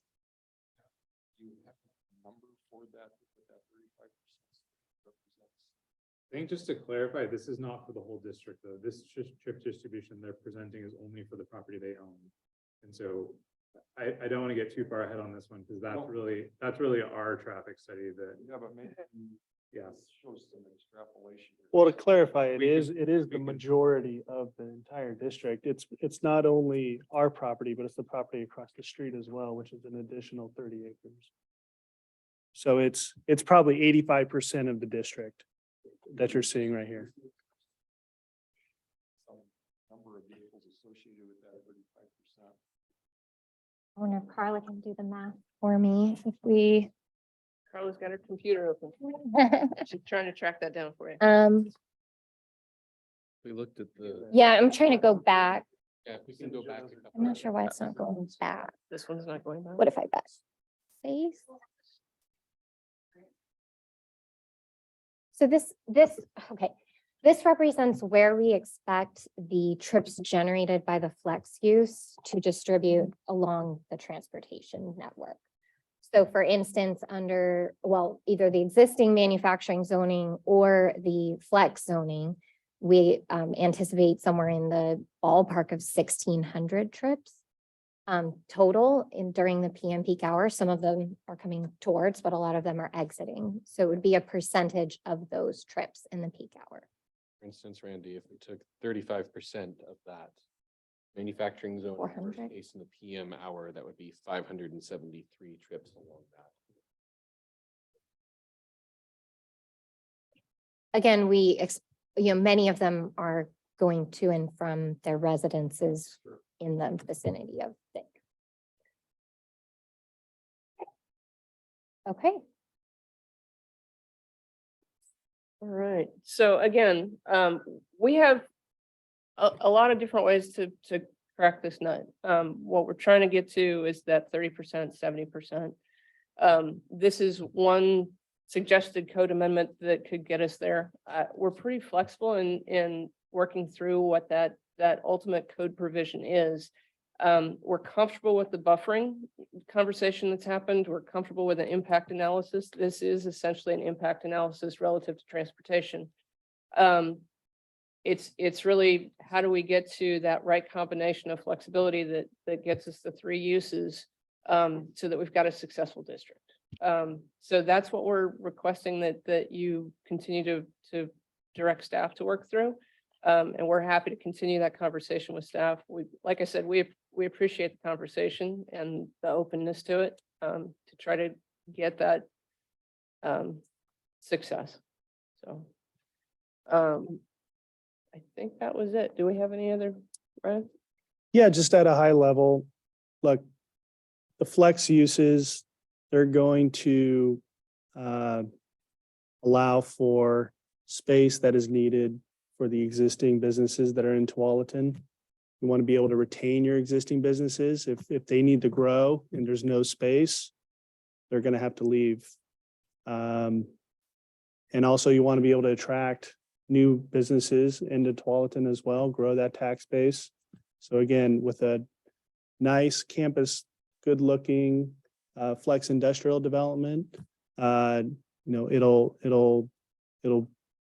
be a benefit to the urban renewal district as well as a benefit to the city of Tualatin overall. And to generate the revenue that you need to get the urban renewal district going, you need a catalyst project. And we're ready to develop. And in order for us to develop, we need flexible uses. And the reason why we need the flexible uses is because no developer is going to be able to get a development loan with a restriction or a limitation on uses. No lender, no bank is going to lend out $50 million. Actually, all of the land is roughly $232 million of development that we would put in. Just the first phase would be $50 million. And that's not including the offsite infrastructure that we would also pay for, which is roughly $30 million. That would be $30 million that the urban renewal district wouldn't have to pay for. So there's the nuts and bolts of, you need to ask yourself, who's going to build it? With restricted uses and the other scenarios besides what we're proposing and maybe C, there's no one's going to build to that. No developer in town's going to build to that. And so that's just the reality of it. we are a very active stakeholder, but there are other stakeholders in the room. So I just wanted to let you know that they may also want to comment.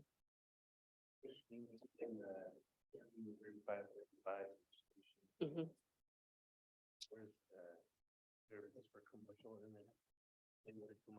Really good question. We were talking about that today. It allows for up to 20,000 square feet per site, and that was factored into our trip generation estimates. Now, the commercial has a higher trip generation and takes away from more wholesale warehouse and manufacturing uses. So yes, it'd be nice to have neighborhood commercial, but you're also taking away from the trips that would be associated with those other jobs. So that's something else to consider. But I mean, if the commercial is for the residents, that may have a slightly different dynamic to it. I don't know if that, And the commercial would be primarily local trips. It would be supporting the industrial uses and the employment as well as the nearby residential. So with those restrictions on there, would it cause commercial to be much less likely to happen if you had a trip? Like if we had these restrictions, like you're saying on the trip count, does that mean that like when it gets developed, that the commercial may not happen because it's not as valuable because you're taking too many trips away, like this? Does it? That's a possibility. but ultimately, if you've got commercial is driven by rooftops and customers. So once you get your employment density up and once you have residents with enough rooftops around it, when there's market demand, then that's a high rent use. So it's part of this flexible component. The commercial uses can go into flex industrial space. So absolutely. Yeah. Right. Right. Yeah. You heard me ask Aaron a question about metrics, and I saw in the Leland report reference that reinforces the 150,000 square foot building size. Mhm. Tell me how you get to a minimum 30% manufacturing as opposed to more. The reason I ask that is I don't have the history that many of the other members of the commission have. I don't know the council politics, but I get the impression that at least at some point in time, they had some aversion to the warehousing wholesaling and wanted manufacturing. So help me understand why we would be reducing to just 30% of the site and some not some higher percentage. I think what we're saying is at minimum, we're guaranteeing 30%. And so it could be more, and we actually project more. But I can't go and develop a building and again, get that loan that we're talking about if the code requires me to put a singular use of say 60%, 70%. I can't go out there and say, yes, they're gonna come. 70% manufacturing is gonna come. I would love for it to happen. We want 100% manufacturing, but we also want 100% warehouse and 100% wholesale. Does that make sense? Yeah, 30% doesn't worry you in that 30% is an acceptable number. The 30% does worry me, but we're trying to compromise, and this is our compromise. Let me ask a question about the site layout that we saw a while ago where I was confused about the loading docks and so forth. It appears to me that all activity is internal, that there's no external storage. No outdoor uses, everything's indoor. And like you said, chapter 64 addresses a lot of those, 63 addresses a lot of those environmental impacts specific to industrial uses, noise, vibration, air pollution, et cetera, that we're already required to meet. And you also talked about the residential to the north. Yeah. Well, one thing staff didn't talk about is in their draft, there's actually screening that they have proposed and that we agree with. We have screen walls and we have heavy vegetation along the north there. So.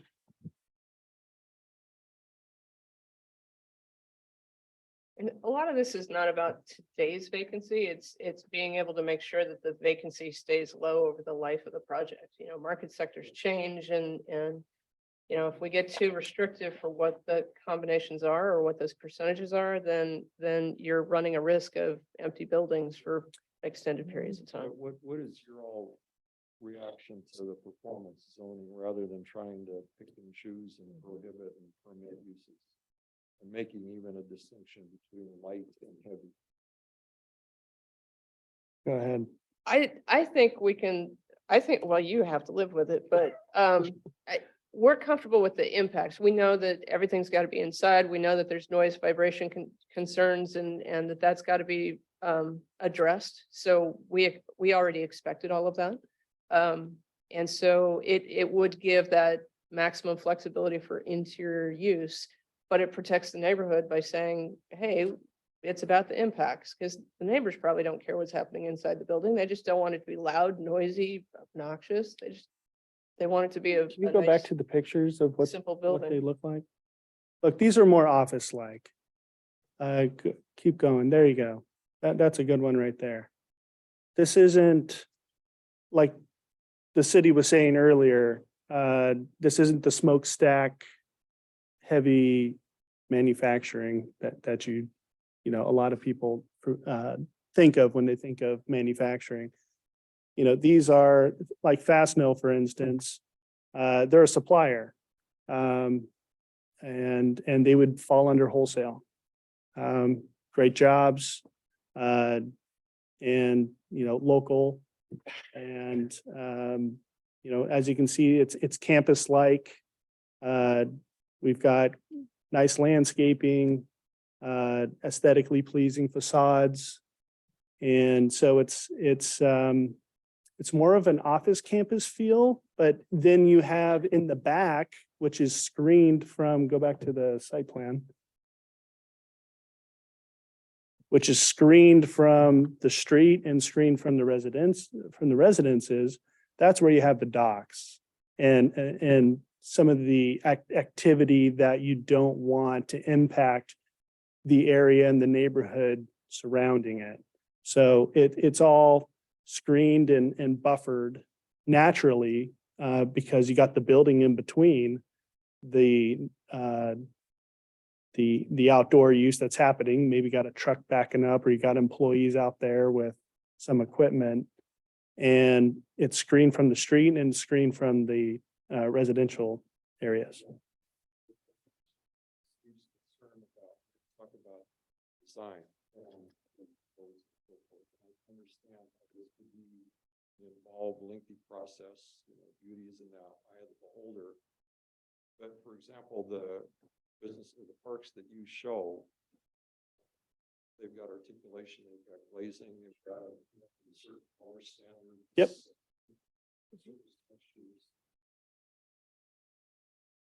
I don't want to suggest that we come up with Schnitzer's plan for that sort of thing, but I imagine you could provide different existing codes, model codes that could provide that sort of guidance that could be relatively easily incorporated. Code is, not to speak for staff, but code is pretty simple to get variety of materials, variety of articulation. That's pretty standard stuff. And that's where you get into form-based code. That's where it takes a whole nother level of complexity. But articulation, good design, that's not that hard to write code for. What you're talking about though is more impact analysis, which is really the noise, vibration, glare. Those are all quantitative. Anything that you can make quantitative, you can write code for. That's pretty easy code. When it comes to feelings, holy smokes, that's so hard.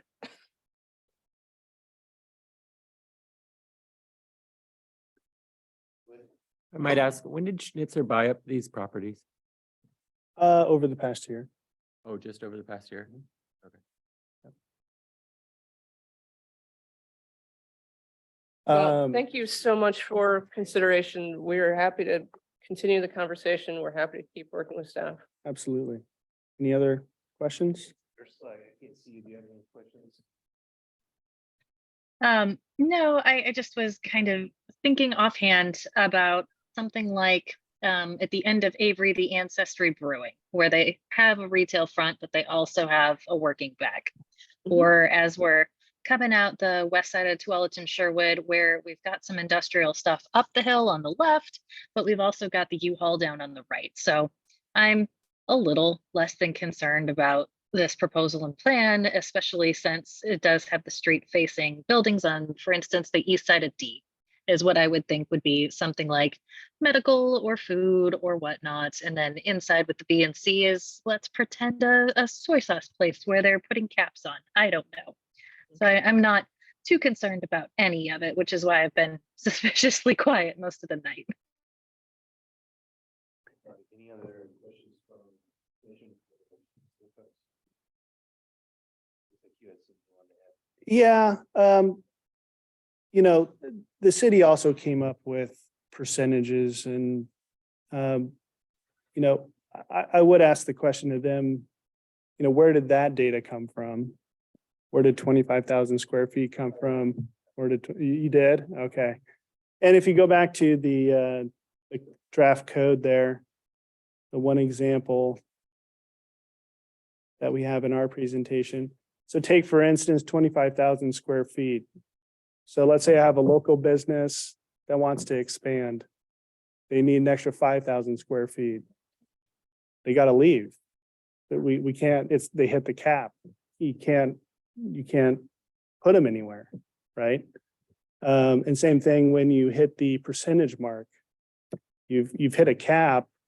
You may have space available in either another building on the same campus, like we call them campuses, because there's multiple buildings and it's all cohesive. And you won't be able to locate them just because you've hit this, percentage cap. So that's, something else to consider as well. As what we're proposing is, let us be flexible and let us be able to move uses around within the development as businesses either come or as they grow. So with that, I'll leave it. Thank you. Property owners in this area that.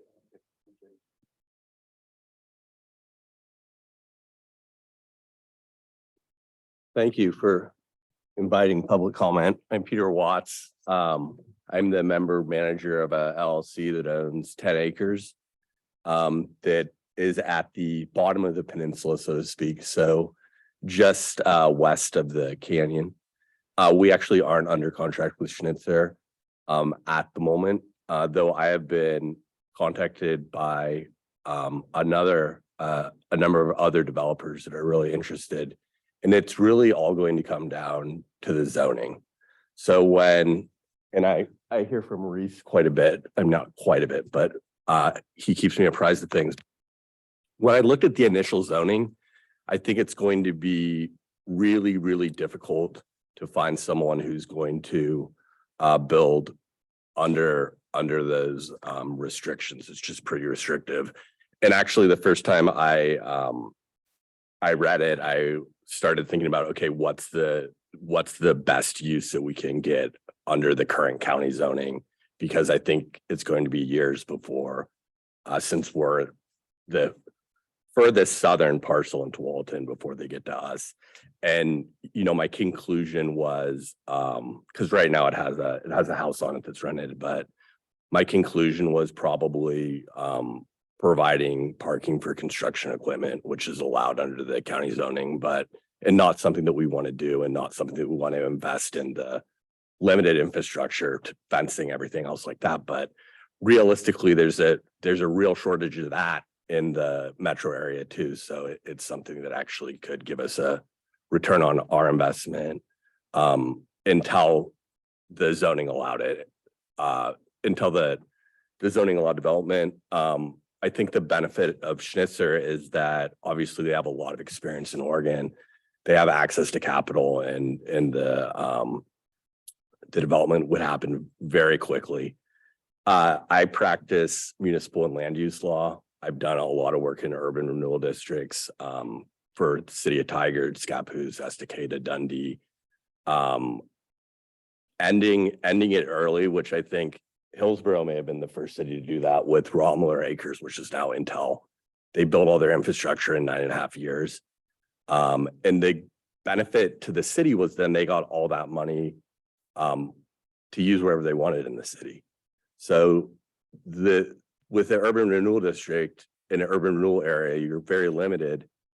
You lose the increment that goes to TVFNR and school districts, but you get the increment that goes to the city, and you can use that for parks and other amenities and help subsidize those sort of things.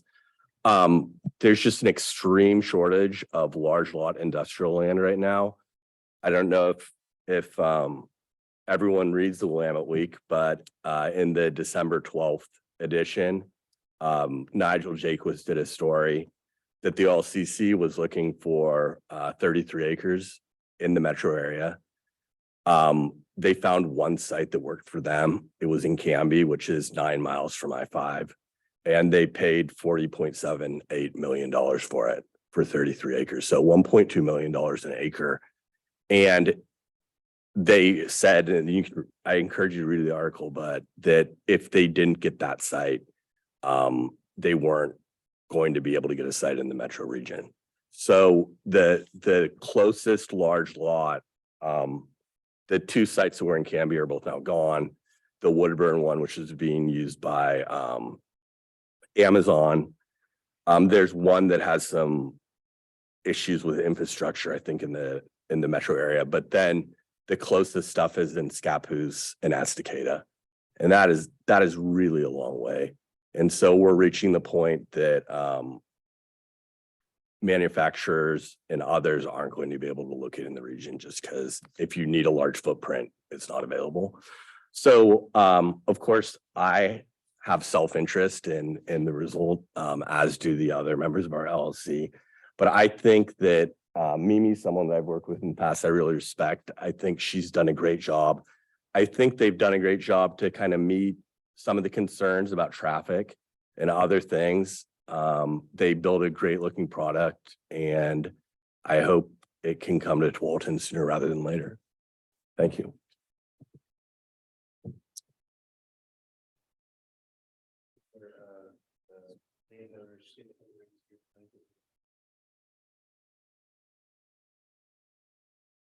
My name's Tim Kerr, and I own 2 parcels right on the corner of Tonkin Loop and Tonkin Road, just about 10 acres there. So we have owned there for the last 6.5 years. The first parcel, bought the second 5-acre parcel probably 3 years ago. We are the equipment guy there that came in through the county on FD20 contractor yard, basically zoning there as an approved zone with Washington County. I am definitely a proponent for what Schnitzer's doing here. I think that they've got a great plan. I like what they do. Obviously, it creates value in the land for other landowners there as well. And I think that, you need a catalyst to get it going. I think when I was intricately, I wouldn't say involved in what you guys were planning, but on the periphery, I heard all along the Basalt Creek plan. My company built 124th for the county and has done a lot of the work. We're currently on the Tualatin Sherwood Road for the county now, and have done a lot of Tualatin Sherwood up through the city.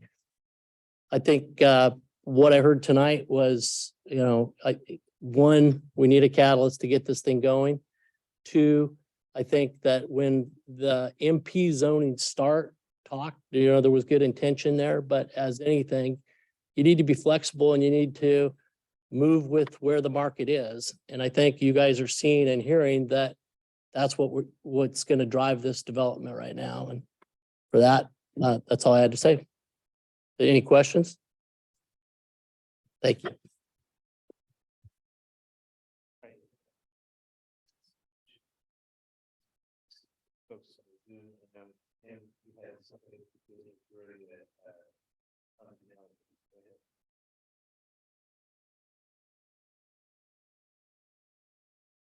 Are you able to unmute, or do we have a box? Can you hear us? Mr. Neary? I can hear who just spoke. The other ones were kind of far away. We were just inviting anyone with public comment from the Zoom to speak, and we believe that you had your hand up from the beginning. So Thank you. Yeah, I mean, just looking through the presentation, I guess one question or point that I saw was that the traffic study that was presented was comparing the city's Plan C with their proposed modified Plan B. It would be great to also see if they did compare scenarios A or A1 and see what the traffic impact differences are there. As far as some of the discussion that we've heard tonight, I mean, for the residents, at the end of the day, they want their air to be clean. They want it to seem pretty natural. We don't want the traffic to drastically worsen, or at least keep up with the development of the roads themselves. And then we also want to make sure that that traffic doesn't worsen the quality of our roads more rapidly than we have a plan to maintain them. So as far as the differences between like light and heavy in manufacturing, I agree with a lot of the comments said here that if it's inside and meets has the buildings meet a very high environmental standard, it shouldn't be a concern of the neighbors. But yeah, I think traffic and then having space for some commercial. So the new employees, new tenants have places to go. They don't have to drive down to Wilsonville or go through all the lights on Boone's Ferry and Graham's Ferry to Tualatin just to hit their lunch break. I think that's an important thing to be thinking about, and it'll benefit the residents too. So yeah, thank you for all the consideration. All right, thanks, Mr. Neary. Ms. Stewart, did you have a comment? I saw your hand was up earlier. Is there something you'd like to? No, she gave. I didn't have much, like, I'm worried about the traffic being that it already lines up to the high school during rush hour. And just building the developments before building our infrastructure to accommodate it. And also air quality is, I mean, being near schools and neighborhoods and people's investments. So. All right, thank you. Comment in the audience. Do you mind coming up so that we can see you on the mic? Thank you. Good evening. I'm Analia Jackson. I'm the new CEO of the Tualatin Chamber of Commerce. And I can tell you that I have had quite a few of our business members coming into my office very frustrated with the restrictions and really, really wanting to have more of an availability for flexible choices in that area in Basalt Creek. They want to develop, they want to stay in Tualatin. They need more room in Tualatin to grow their own businesses. Most of my board members are in the industrial area, A&I Distributors, Pacific Metal, and they are looking at where will they go if they need more room in Tualatin. So they're very much in alignment with this plan that we're hearing tonight with the Snitzer company. So I wanted to just let you know that that's what I'm hearing from our businesses in Tualatin at the chamber. Okay. All right, thank you. Thank you. Is there anyone out there in the Zoom that's got their hand up? Is on camera? I can only see a few of you on the screen, and earlier I saw Lucinis were on, and maybe someone else. Are you seeing anyone there, Lindsay, on your like with their hand up, like not on camera? Or just unmute yourself and ask or say something if you're Zoom.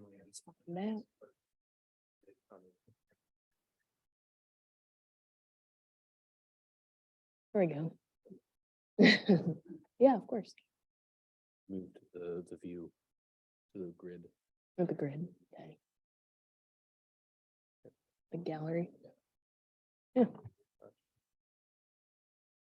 Anyone out in the audience here that has a comment you'd like to give to the commission? Yeah, come on up, sir. My name is Chris McReynolds. I'm a resident within the area. The biggest concern is it's regardless if it's light manufacturing or heavy manufacturing, staging does occur outside. And if it's an hour or if it's 30 minutes and it's above the noise levels that are anticipated from the standards, it's still a deviation. And that's something that someone can't just come up and just say stop and someone's going to regulate that. On top of that, if you're doing wholesaling, you're going to have semi trucks coming, staging, going in center lanes, trying to unload, get direction for coming into the loading docks. So that's another point. Another point is the city actually doesn't have what it's called a significant effect on the surrounding transportation or a standard associated with that. And that's from DKS and Associates. And they indicate that they're referencing when they did their impact analysis that they're referencing the Oregon Administrative Rule and the Oregon Highway Plan of 400 trips is considered a significant effect. So if we have residential roads, and they also indicate that that doesn't usually comply to residential roads. So that's another point. The other point is the topography of the area. In this point on the east side, you have residents up on a hill, and you're going to have manufacturing below, and regardless if it's indoors, again, you can't shield it. There's still going to be noise, and the residents are going to be impacted. So those are kind of my main points. There's obviously a lot of proponents on this, which are part of the business private sector side. But from a resident's perspective, also in the Basalt Creek area with the parkway not even built out all the way, dumping onto Boone's Ferry, you have a quagmire of traffic. And ODOT is not going to do anything about it for 10 years. So until that's addressed, I encourage the commission to not make a decision until some of the other aspects of traffic issues, environmental issues are addressed. Thank you.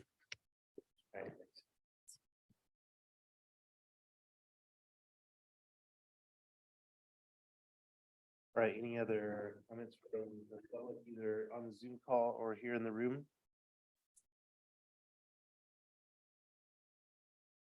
Okay.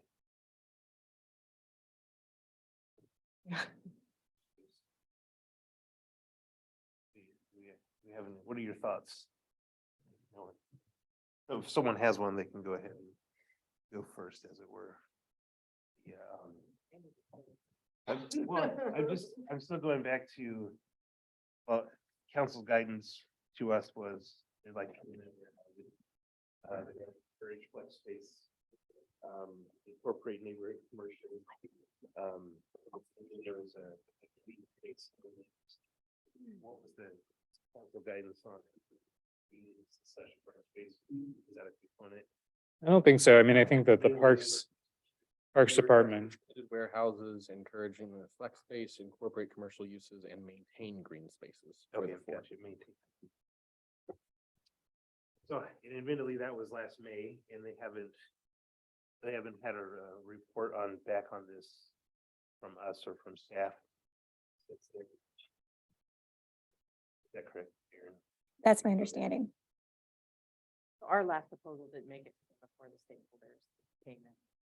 Yeah, I mean, I think that we thought it appropriate to make sure that everyone had a chance to be heard. And I think that because the Planning Commission is really at the grassroots in the consideration of these things, I mean, that's your charge under the municipal code, is to consider all things related to development code. We thought it better to come back to you first before we potentially went in with conflicting recommendations without giving you the benefit of hearing some of the reasoning behind the other code. And I think that I would summarize that, I mean, I think we're in alignment. I think that we're in agreement that certainly the more along the spectrum that the commission chooses to balance towards meeting the market demands, the faster the area will get developed, no doubt. I mean, I don't think that that's in contention. And so I think we're just looking for you for direction. I think that we can certainly build some small level of design code before we return to you, and at least at a minimum, report out to our business community and to our council, if that's something that you're interested in exploring further, if I'm hearing correctly, that adding some design standards is an interest. Well, here's where I'm at with it. The council, if they still have this concern about warehousing, I think the work that you posted on scenario A1 addresses to some concern the industrial developers' perspective, but still stays in line with that initial council guidance. I do, however, think the council needs to be counseled on the market situation. And I would take the leap to go from scenario A1 to the proposal that the stakeholders presented, and skip past A, B, and skip past B and C. And say A1 is about the best we can do if you want to stay with the warehouse issue. But really, let's take a look at the stakeholders' proposal. And personally, I'd like to see the idea of performance zoning, perhaps some design criteria as well, that addresses the neighborhood public realm concern, the residential area concern with the setbacks, with the emission controls that are already in Development Code 63, plus some presentation of the industrial park design criteria for issues. Yeah. And I also think it might be really helpful. I found the site plan layout as an example, as a concept of what, I guess it's scenario A1 or A could look like. If there could be even a site concept of the stakeholders code that shows just 30% manufacturing, and whatever difference then it makes with the warehousing and the wholesale sales. I don't know if it makes much difference because they're talking about everything inside. They're talking about no external storage. So maybe it wouldn't change at all. But with those caveats, with expanding the industrial uses, not trying to distinguish between light and heavy or even advanced technological innovative industry, just industry that doesn't have glare, smoke, dust, light, vibration, all those things that are already in the code. I think this last point that the gentleman made about noise with loading and offloading needs to be addressed somehow. Those kinds of daily routine operations and what effect that may or may not have. I know that one of the code provisions is to build sound barriers and how that might attenuate the noise that goes up or down the hill that he was talking about. Maybe that could be addressed somehow, Steve. I don't know how you would do that necessarily. Yeah. But that's kind of where I'm heading, is to open this up to industrial uses that if a primary goal of the city council is to get employment going, I would suggest that based on the information that we have to get beyond the aversion to warehousing.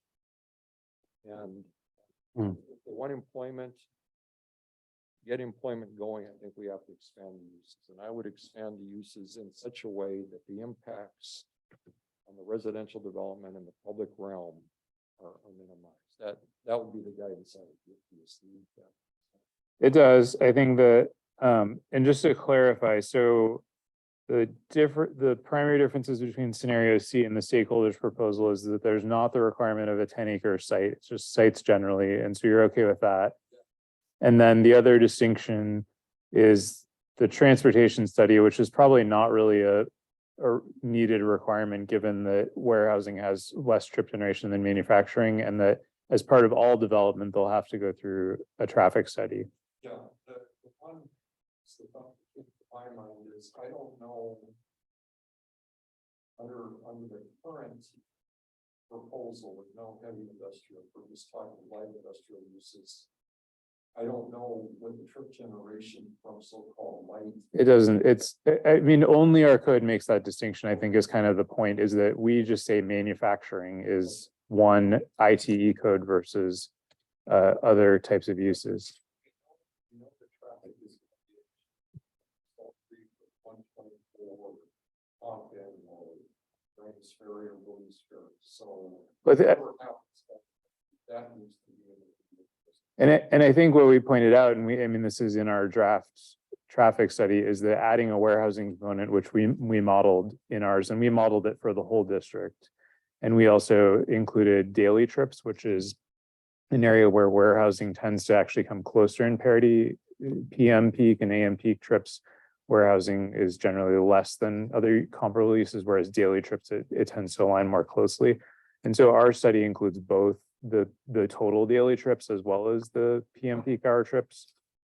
And we still found, to the point about, and this was based on planning commission direction before, our reasonable worst case scenario, which again may not be the actual likely scenario, the likely scenario may result in fewer trips, that it actually reduced trips over the existing, a slight reduction in trips over the MP zoning district, which was the council direction, or excuse me, planning commission direction, that you didn't want to see the 400, you wanted to see a reduction.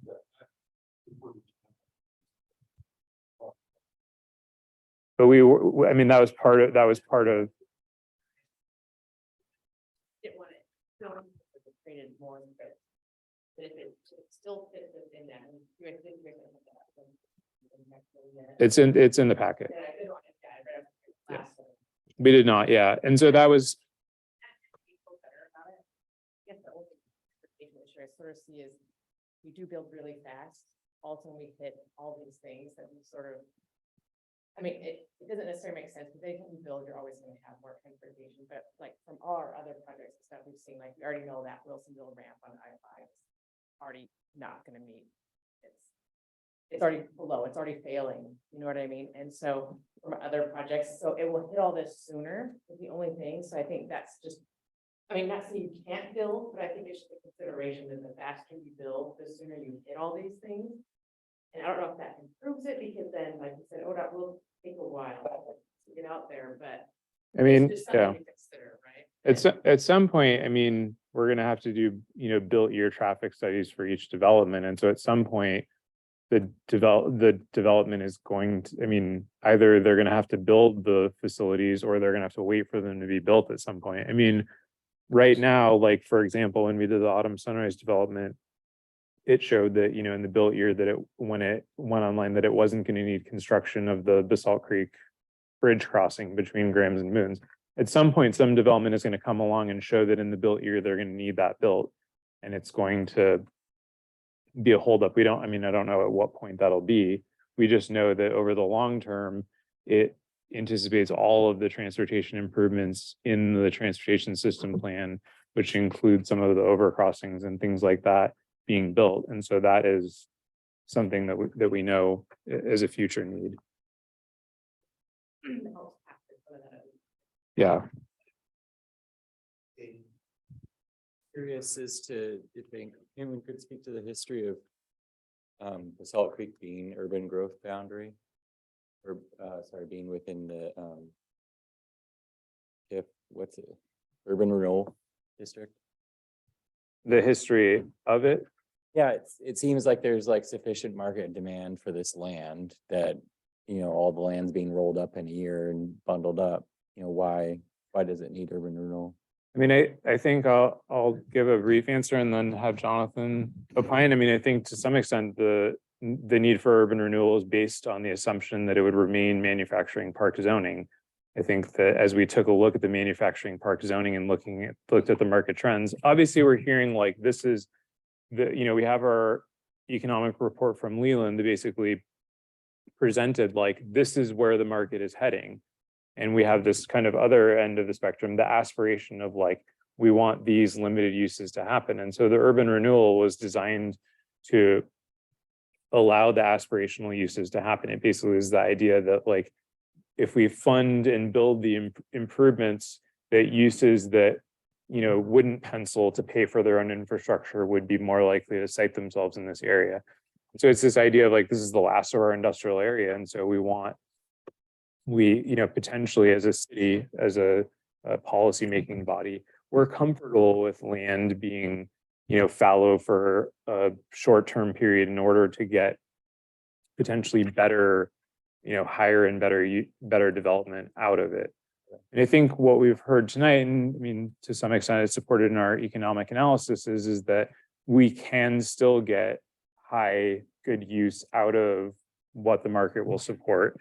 And although it will make the urban renewal district go faster, that's not a terrible thing necessarily. It's only terrible if going through the urban renewal district faster is sacrificing development that the city wants. But if the city's getting the development that they want, then it's no harm, no foul. I think that's the policy question for you to weigh is, do you feel comfortable that scenario C represents a sufficient mix? And I mean, it certainly does include some manufacturing component to it. And so it does, I think, it does to some degree achieve those goals. And so that's kind of the reason for the urban renewal district. Do you have anything to add on to that, Jonathan? You summed it up. Yeah. Oh, sorry, I thought you had one over there. You summed it up pretty good. So you just had to remember urban renewal, the feasibility study was started in 2019, long before any of these discussions have occurred. So unfortunately, on our end, we did not anticipate this. So it's just how it played. It is what it is, yeah. Oh, so there was some thought that you would need to provide urban renewal in order to even provide, attract any development to the area. So the feasibility study goes from where PG is all the way down to Basalt Creek. And the feasibility study even was before the Amazon site and the PGE site. So what we were anticipating was, at the time, the county wanted to extend 124. That was their main goal. And so what we wanted to do is to capitalize on that potential development and do a Leventon redo down there. So that was the goal.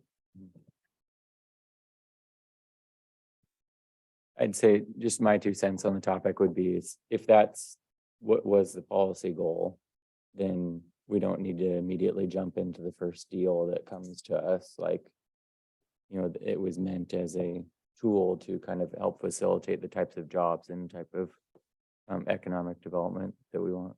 But I also wasn't privy to the September conversation, so I don't know all the nuance to how this is evolved.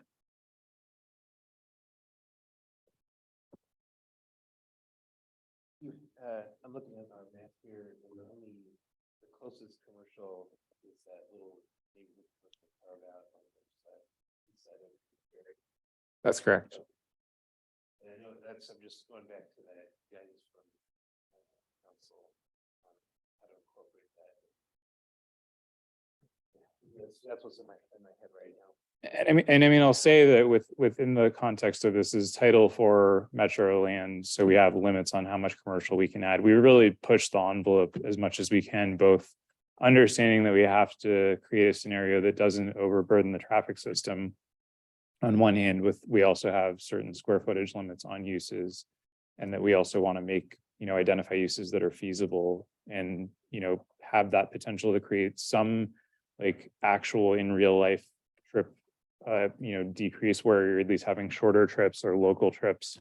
Well, in none of the scenarios we looked at tonight, including the stakeholders, proposed any changes to the zoning, the commercial. And they don't preclude it, to be clear, that those uses could be a component of their overall development site. This is just focused on kind of the larger boxes and what happens inside them. I just was looking at it, it's like restaurants, but not drive-through restaurants, doctor's office, daycare, that kind of stuff. None of that's changed from, okay. Nope. Yes. Just to clarify, just a moment ago, you referenced scenario C. I'm talking about the stakeholders. I was just clarifying the points where they converge and where they differ, and just so that I'm understanding. Yeah.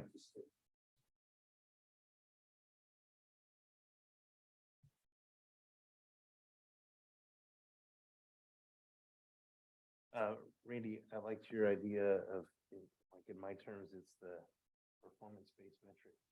The thing that you can measure it against. I like that as an idea. In general.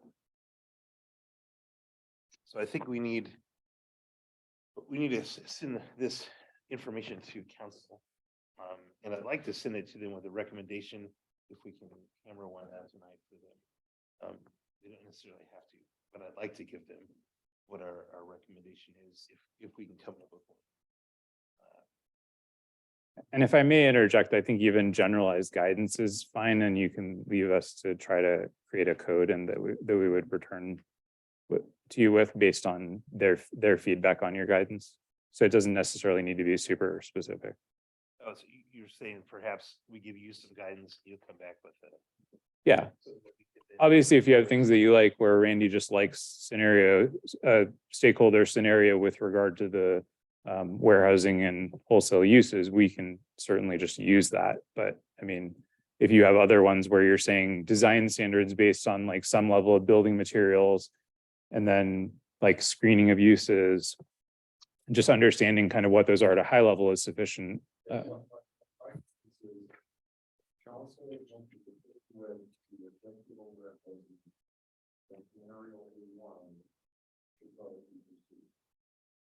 Hey, Randy. Can you guys pull that mic between you and Janelle either closer to you or speak louder? I'm having trouble getting you. Scared me there. We scooted back. Is that better? Yes, much better. Okay. Yeah, my suggestion would be that if the council wants to continue down the line they were several months ago with the warehouse concern, that scenario A1 fits that and addresses at least some of the development community's concerns that we've heard.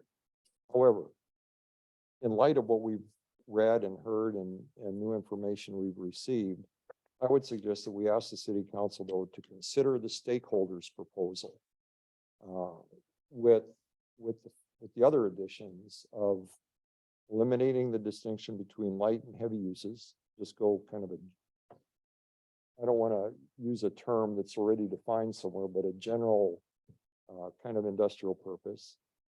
Consider all uses are undercover, no outdoor storage of or activities, that we meet the performance standards of the environmental criteria that's in chapter 63, I think it is, and pursue some design criteria, not form-based code, which I understand takes it to a different level, but some criteria regarding glazing, articulation, surface materials, and landscaping and setbacks. And the important part is that protects both the future and existing residential in the area and provides some aesthetic values or protects the public realm. Again, the interface with the industrial area along Tonquin Loop, Tonquin Road, Salt Creek Parkway, and Graham's Ferry Road. Does that I would help? maybe also add in there, if they do go with that, we separate the commercial out from the trip count so that we still have that potential for the commercial, because I know like Byram and everybody, like they are kind of desert over there for stuff to go stores. They would like to do that. If we separated out the commercial, that would let that happen a little more readily if it was separate from, you can still do the trip count if you would like to on all the industrial, but is that possible? Well, it's already accounted for together. Okay, well, I'm saying, but if they did the restriction, remember they put the restriction on the stakeholders proposal. It wouldn't make a difference. The more warehousing just makes it even better. I mean, if we wanted the trips to go down, we would just do all warehousing. Right, no, I'm saying So- the commercial aspect. The commercial is included in our traffic study. We already included it, and the trips, and even, Let that go, you're saying. I mean, if you took the commercial uses out, the trips would go down even more. But right now, yep, it may change. Their point is that because you have to do a site analysis, it may change it relative to their site. That is to say that if they have 100,000 square feet of uses, I'm just using small numbers for purposes, they may not want to do 5,000 square feet of commercial within that limit of uses because they already have a requirement to build 30% manufacturing, and so they may not want to, they still could. They have to balance their equation on their site, but so does everyone who's a developer. I mean, in general, the commercial uses and the way that we modeled it are more attractive to the smaller parcel owners anyway. The larger parcel owners or the larger collections of parcels are more likely going to develop in these kind of flex type of campus spaces anyway. And so that's one thing I guess that we didn't really talk about, but just to bear in mind is like some of the code that we've written is intended not to apply to these parcels, but it's like, how does this code apply everywhere in the district, not just to these parcels? And that's kind of what scenario B represented, was like, what would happen if this was an individual parcel?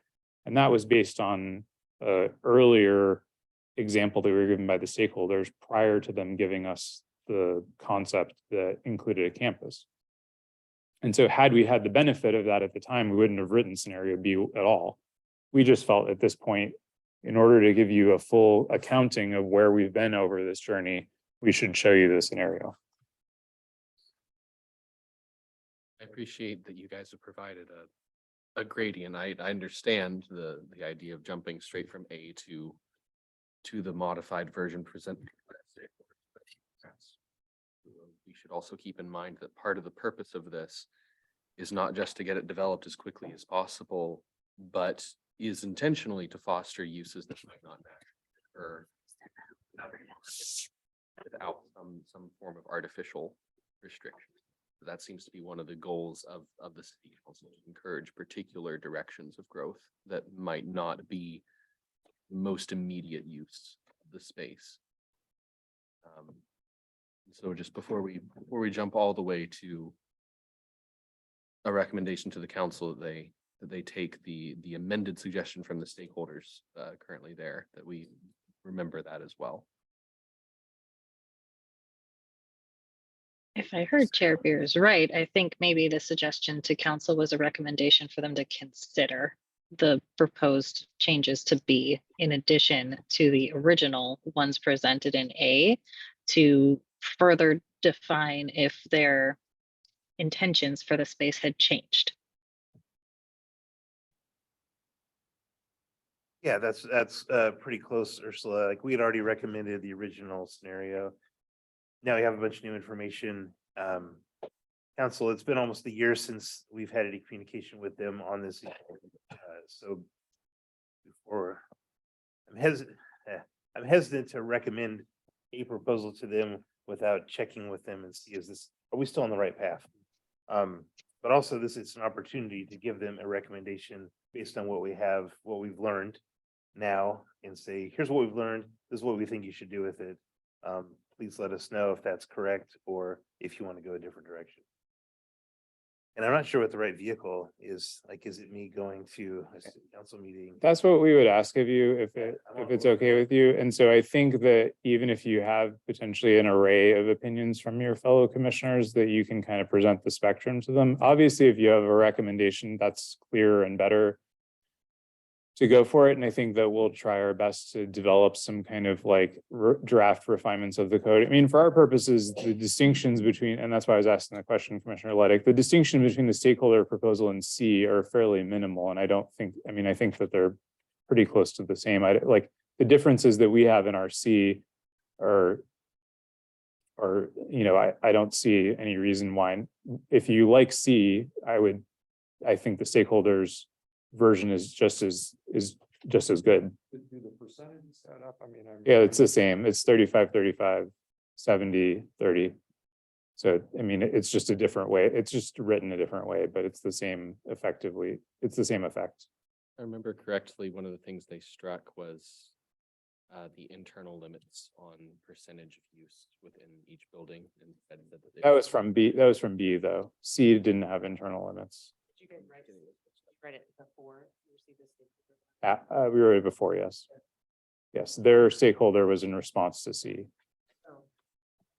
I have a little problem with the arithmetic on C. If it says, for example, may not exceed 30% of the total building square footage on the site for warehousing, that would then leave potentially 65% for manufacturing, which is okay with them. Oh, I got it. Okay. So I mean, wholesale was 35, warehousing was 35. They're just saying, they're just saying it the same thing the opposite way, which is that we guarantee a minimum of 30% of manufacturing. I don't know that the over 10 acres requirement goes.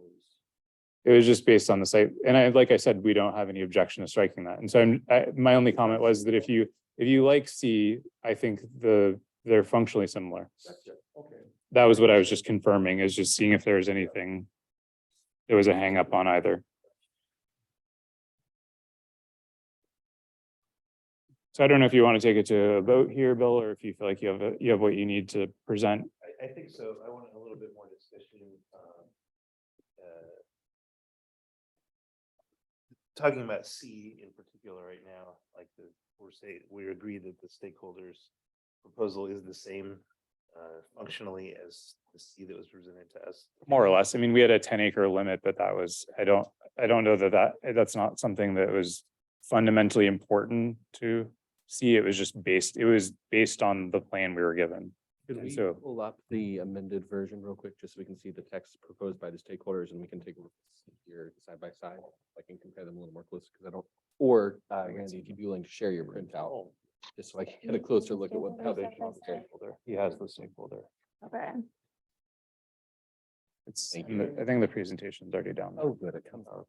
Markup version. Love the markup. Oh. I think it's just slide 4. Right there. I think that's what it is. Yeah. I think let's just leave that one up. I don't know that you can do that. Can you do that? If you can say what can go on a road or what can't. Well, you could designate a truck route in and out, or you could designate a route for.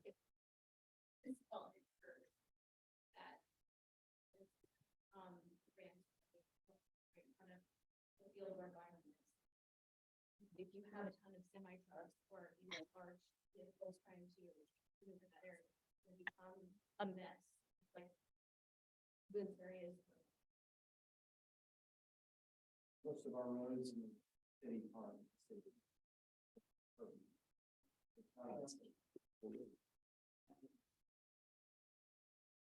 The comment there was that most of the roads in city are county roads. For those of you that couldn't hear that one. Yeah, no worries. I mean, the way in which the more quickly we can build the overcrossing, and the more quickly that Wilsonville has basically a bypass proposed.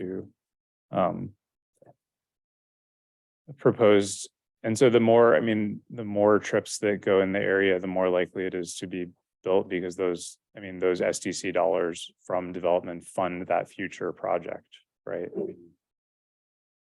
That's kind of the guarantee, that's the mechanism by which things go south rather than north. Especially trucks, but there's no way to once it's on the public road, to necessarily stop it from going that way.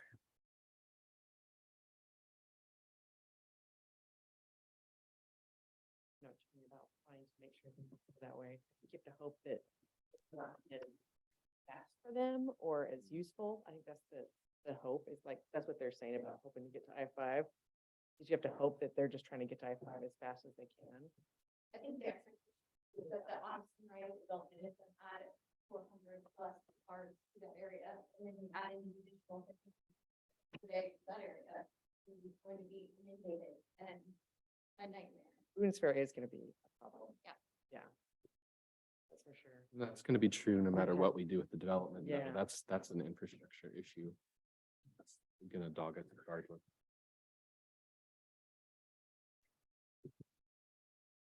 Sorry.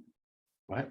Oh, Holly, yeah, if you've got a comment you'd like to make, go ahead. Yeah, we weren't really able to hear that, but I think on the same lines, going from the manufacturing up Graham's Ferry to Ibach, is that going to be a route they're taking to get to I-5 northbound if when southbound gets messed up, or is that going to be restricted because it's a 2-lane, pretty much residential, and then Boone's Ferry going north and south through the residential of Tualatin? Are there any restrictions there? I guess I couldn't hear what you were saying. I think the short answer is there's no restrictions and we don't know what would happen in that scenario. And they potentially go north 124th and go to Highway 99. Yeah. I mean, if it's something that bad, they would probably want to go further. I'm just Uh, thinking that intersection on Ibach and Grams Ferry with the Ally, school. you're on shush. Oh, yeah, no, no. There you go. Okay.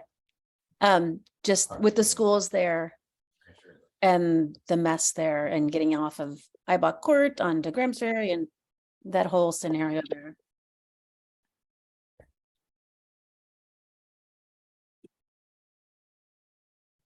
And I think that's what everybody's concern is, right? As we develop out what's gonna happen with everything and the concerns down there. I mean, I can see everybody's concern because we already feel like it's super tight and we're adding more stuff over there.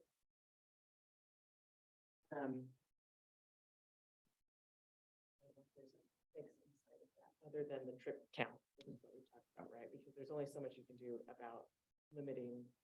Yeah, I mean, the trips, and then, I mean, ultimately, as we're in the cities in the process of scoping a transportation system update, and so, I mean, that would be, as we grow, that would be an area to consider studying to see if there's additional improvements that are needed. I mean, it's certainly an unusual intersection. It's, you know, not conforming probably as it is, and so whether or not there's future safety improvements that could be made at that intersection is something that we could study through a future transportation system plan update. I think as we go through this, I keep mentioning, like, just keep an eye on Boone's Ferry. I think that, you know, that feels like the important part is that you keep the city, keep an eye on it and watch it. I mean, the development's gonna happen at some point, right? And it's just, like I said, money is the difference in that, but I don't know that you can say nothing can be developed because they want the traffic. Find a way to manage it, right? Yeah, I mean, I see it as a exercise in finding the best compromise. Like we've got if we want the lowest number of peak trips, then it's warehousing. If we want like the highest, maybe tax base, then we make it all manufacturing. Job density. Like, so it's just this balance. And so from what I've seen tonight, what I've read, I think the scenario C with that, maybe we remove that 10-acre provision. Does the most of those things from what we've seen right now. And I'd like to present that to council as our recommendation and then see if they have guidance for us to come back and tweak that. Because they may want to adjust those percentages. They may say 30% manufacturing is too low. We want to bring that up. Or, you know, some other split, like a 40-25, whatever that balance is. Will the council see some of your progression? Because it was very helpful to sort of see progression of everything that happened since September. Will they see some of that, or will you guys make a condensed version to sort of explain, or will you be able to do this, Bill? Explain to them Yes, how we I got mean, there? yeah. Regardless of what they do, I can tell them our story. Okay. So, Yeah. I think that would be helpful because I think hearing it from Bill kind of helps them contextualize it, because if I mean, we'll do our best to do a PowerPoint and do slides, but you know, we have limited time in front of them and we don't want to bog them down too much with details. I mean, I think that, you know, their original aspirations, and I think that we've heard, you know, that, you know, and then we've heard that, we found that in our economic analysis that meeting our original aspirations may not be realistic. And I mean, that's in part why we kicked off the project in the first place, is we understood at a bare minimum that the MP district was not a very realistic or feasible district. And so we're continuing to learn more as we go through this process. And so I don't know that that's necessarily going to be surprising to the council. I think that, you know, arming them with the information around, you know, the trip generation facts and so forth will, I think, also help their consideration of it. And so we'll make sure to highlight the traffic study and some of those things that we found have been important to you, I think. Fact that it's not as maybe they picture. I know that that's going to be built like that. Comprehensive plan and everything on which is employment and close by employment. There was an adjustment made in that from our perspective. We definitely felt like it was warehousing, way less employment There's also wages too, And wages as well, yes. and I'd love to see specific data on that. I'd love to see, I mean, to the degree that we want to dive into that, more specific data on, you know, job density and wages associated with those jobs. I was involved with the Tualatin 2040 project, and the policy kind of objective there were, you know, living wage jobs where people could make enough to also afford to live in Tualatin. And I think the thought experiment is anyone working in that area, can they afford to live in the new development right across the way? And at $20 an hour, they'd be hard pressed to. I don't know if it's realistic with you know, kind of at what wage level, but that was my sense of the kind of policy objective for Tualatin 2040 is to co-locate that. Is that even realistic? You know, not really, but you know, that's kind of the perspective, I guess. And then I do want to say one more thing. It does seem like a really prime piece of land. And so I think that there is some opportunity here, more so than with other land, to kind of hold out for the policy objective that we want over just kind of going for the first deal that comes to us.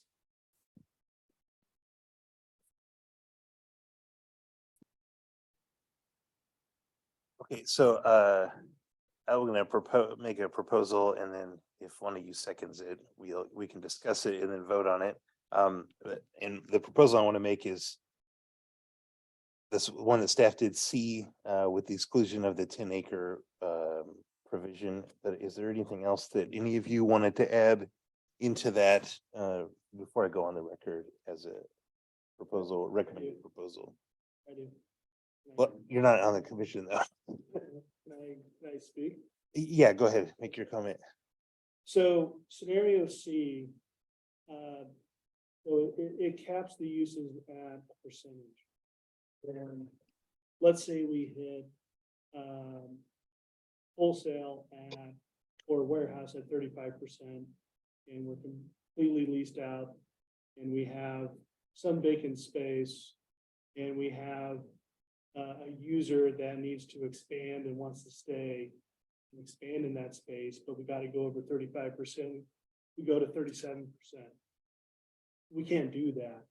So the reason why we came up with scenario B1 is you're still guaranteeing that manufacturing and you're still staying under that threshold for both the warehouse and the wholesale uses. So they're essentially saying the same thing, but we don't get caught in a scenario where we can't lease to a business that is either trying to locate or expand because we have a percentage cap.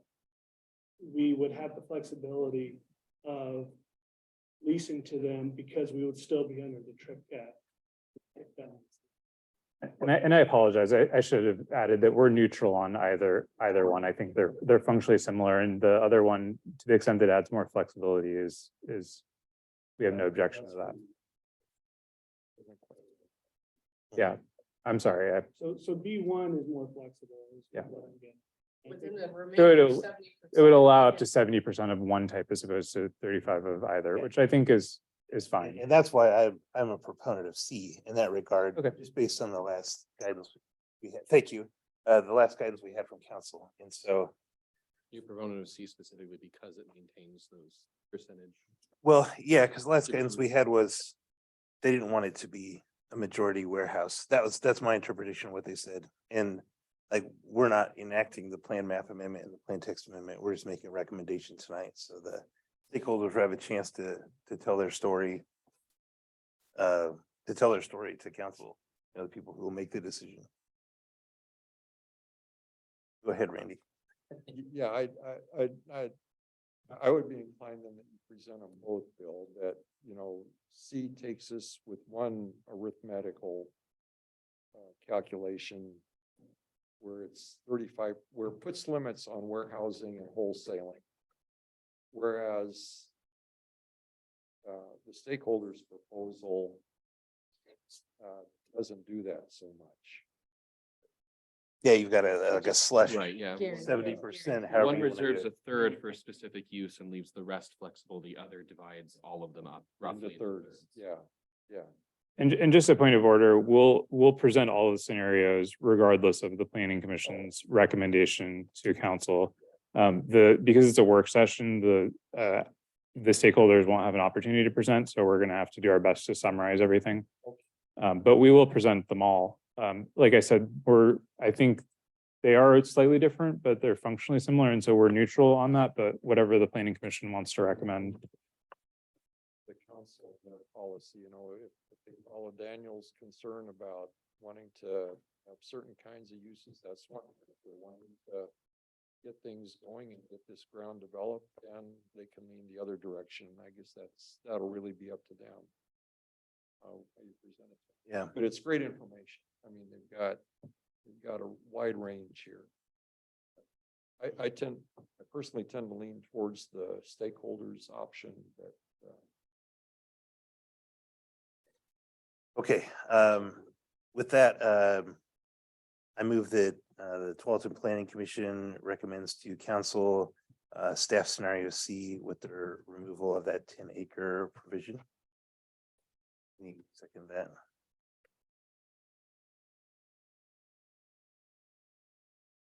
And if you have another proposal, that's fine too. Or maybe we don't recommend a proposal to them and just give them a series of, here's what we're concerned about. yeah, my suggestion is that we suggest to them that if they're inclined to stick with their original position, not wanting to get overblown with warehousing, that they look at option A1, the modified original option. But if, in light of all this other additional information, they consider looking at C and the stakeholders option to open things up to development and still maintain some balance. The key to it all, though, is protection of the residential properties and the public transportation area. Yeah. You're gonna have to clarify that. You have to get it.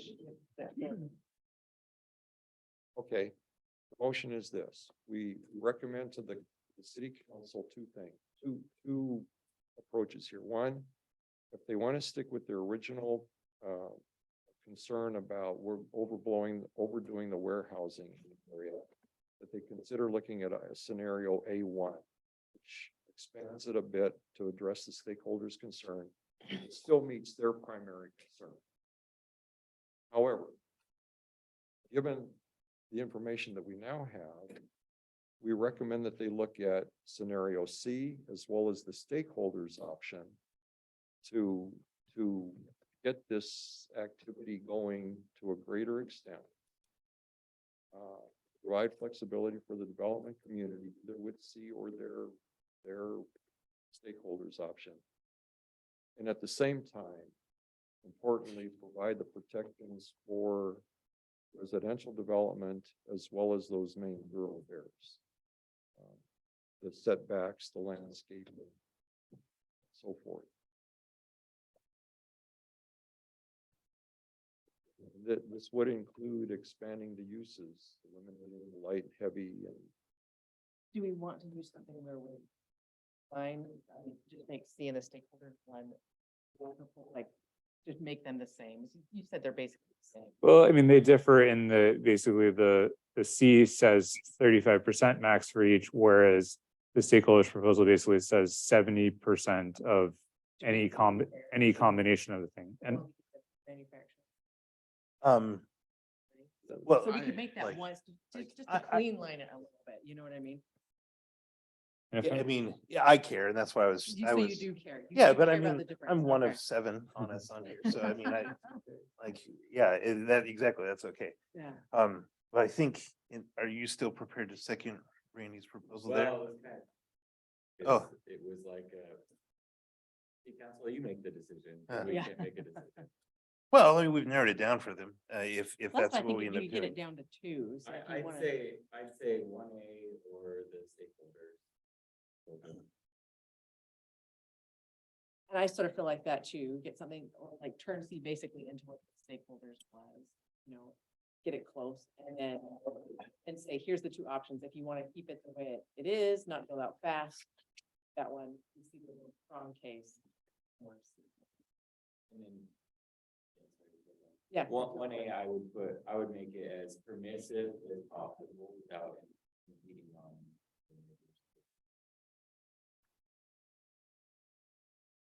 Sorry, permissive as possible in the manufacturing category. Permissive with regard to uses, but still finding a way to provide functional protection for the interface between the two zones.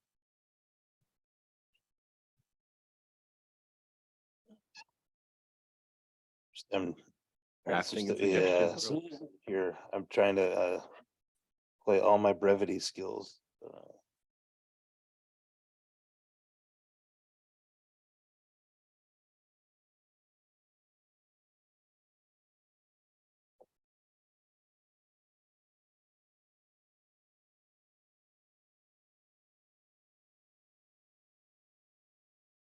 Is it not enough to come back with two?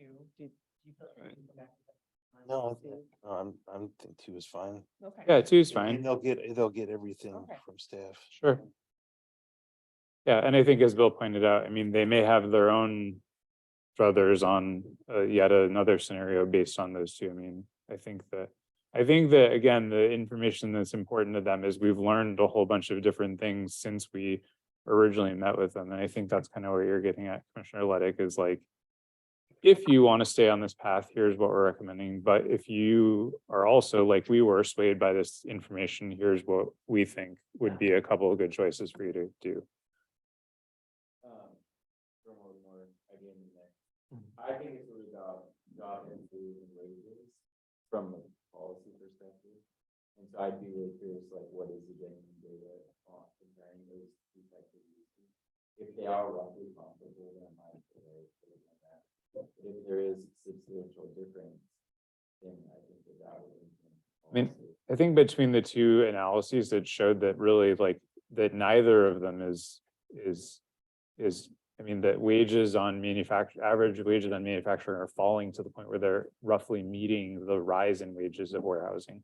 That basically due to technological innovation that like warehousing is different than it used to be, and so is manufacturing. And so they're kind of like meeting in the middle where neither of them is. And I mean, we have some data that Aaron and I were looking at in the context of another project for average wages of different sectors in Tualatin from 2017. And I mean, certain types of manufacturing have high average wages. Have it here. Food, beverage, and apparel manufacturing has 105,000.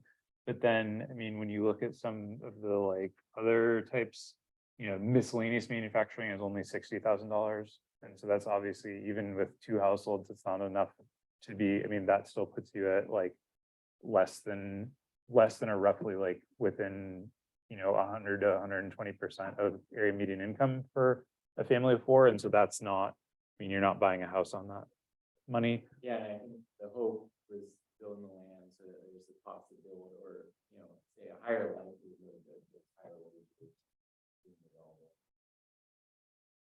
Yeah.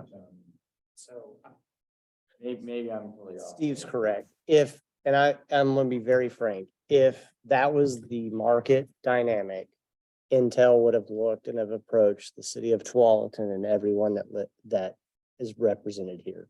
Unfortunately, there is no land that is going to produce that level of income currently in this metro area. We only have two tier one properties that are associated with that in the metro, and they're in Camas County or in Clark County. So Steve is correct. Advanced manufacturing is 60,000 average salary. Warehousing and logistics is surprisingly larger with 63, and we get our data just as like where they get it from OECD or the, you know, the unemployment from the state. So it's a catch-22. Yeah, and even this 27 data, which kind of summarizes manufacturing as a category, says the average pay is 76,000, but that's like boosted by several categories that have fairly high pay, whereas most of them don't have very high. And then transportation, warehousing, and utilities, which is a pretty broad category, is 61,000. So And the trend lines are moving closer to each other over time. That data is now 5 years old, so, I mean. And again, like through zoning, how much can we do that? I mean, that's, there is obviously some money in the urban renewal plan that goes towards like job training and other kinds of stuff that is actually part of the plan. And so there is some amount of logic within, getting, I mean, there is a catalyst going, PG is a catalyst, but I think even more catalyst effect. The sooner the better for some of the other non-infrastructure things within the plan to try to encourage that kind of job density and particularly wages. But again, I mean, I think that from the perspective of encouraging, like, where could someone who lives in Tualatin now work? I mean, that was partly why we focused more so on the commercial end of the project of like making sure that we maxed out as much as we could for office space and for like the ability for people to have kind of like craft commercial places where somebody could have like, an insurance office or something like that at a small scale. So that, I mean, which is actually a job that someone could, more reasonably afford to live in Tualatin on. And so I think that's why, because the economic findings were such that we didn't really feel like we were going to move the needle necessarily between the two uses. All right, Ursula, please go ahead. I was just gonna shout out that, I'm kind of down for Randy's deal just to say, hey, did you want to do this? If not, here's the other two options, because we're just sending a recommendation and we're not like making a final decision tonight, and we can always clarify or change it later based on whatever they say. So, I mean, I feel like we're just getting down into the weeds a little much for not even having a direction in particular. All right, and I think that's a good segue. I think I've got a tighter proposal that captures what I've heard here. I move that we recommend to council, based on the new information that we have, two options. One, if limiting warehousing is your main goal, pursue recommendation A1. But from a flexible, encouraging flex space point of view, the stakeholder proposal makes more sense. But regardless of what you choose, protecting the local neighborhoods from noise, odor, visual clutter is paramount. Like that has to be a primary concern. So that's been moved and seconded. Do we want to discuss that, or do we want to vote on it right now? If anyone's got comments. I think that's great if you make sure you just express some of the things like that we've learned through this process, like job wages, the traffic count, express some of those things. Yeah. And why we could accept it. Yeah, and my plan is to reach out to each of you individually to make, and I want to make sure that I'll check with Steve to make sure I don't run afoul of any meeting law stuff doing that, but I want to get individually your feedback that I can present to council. Any other comments on that proposal before we vote on it? Trying to make sure that we're accounting for all the things that we've heard tonight. I think we've got most of it covered. I do wonder, I'm forgetting if there was a mechanism by which we were going to encourage that sort of local commercial use, restaurants, et cetera, that was desired from the community. But a mechanism for that is not immediately springing to my mind. Yeah, I can't think of a way to encourage it. I mean, we verify that it's still it's in the code for the manufacturing park. My big sticking point was trying to encourage people in the city. It sounds like that's not really on the table, at which point more flexibility for development seems like a good direction to go. So, Ursula, any comments from you before we vote? No, I think like it'll be in the site builder's best interest to have some food on site, daycare on site, and transportation. Like it'll solve itself just because they need to. I don't know, rather we need to beat it into them. That's fair. Okay, all those in favor of the proposal I just made, say aye. Aye. Aye. Opposed? So none were opposed. Okay. So I will present that to council along with all of your individual feedback. And I'll run that by you, like what I plan to say is before that, so that I'm not misspeaking or misquoting you. Steve, when you anticipate that next month or? That's gonna be the 27th of February. Is the city council work session, 5 PM. Are recommendations usually just forwarded by one member of the commission, or is this something where you might one or two other people to come, or I don't know how that usually works. In the past, it's just usually been me, but I don't, there's no ceremony to stand on. If you want to come and make your own comments, I think that's reasonable. Yeah, up to you. Yeah. And then absolutely, if you want to come and present your own case or your own concerns. I don't have a full enough case that I would Yeah, present. well, That's or just else, I how mean, it if you want to works. come sit with me and like, if I forget something, you could add a, hey, also this. So, and you can always email the city council directly, Mhm. either as a planning commissioner or as Joe citizen. Thank you everyone online and here tonight for that action item. That's all we've got for action items tonight. The rest of this is potentially boring stuff. So if you want to go, you're welcome to. Thank you. Thank you. You're welcome. Communication from city staff. So just quickly, just an update on our miscellaneous code amendment project, just because we knew this was going to take a lot of time tonight, we took it off of the agenda. So we still are working on it, and we anticipate essentially bringing it back for your consideration when we come back to you with this item, or at least around that same time. Hopefully by the point that we get back to you with this item, this will take less time for discussion. Okay. And so hopefully we can have them both on the same night. Gotcha. And as far as like future action items, is there any like CUPs or sign?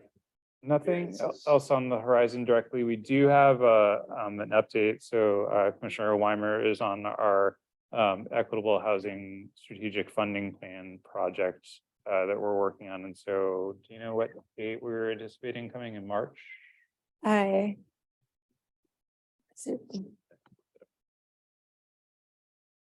me just pull up my calendar real quick.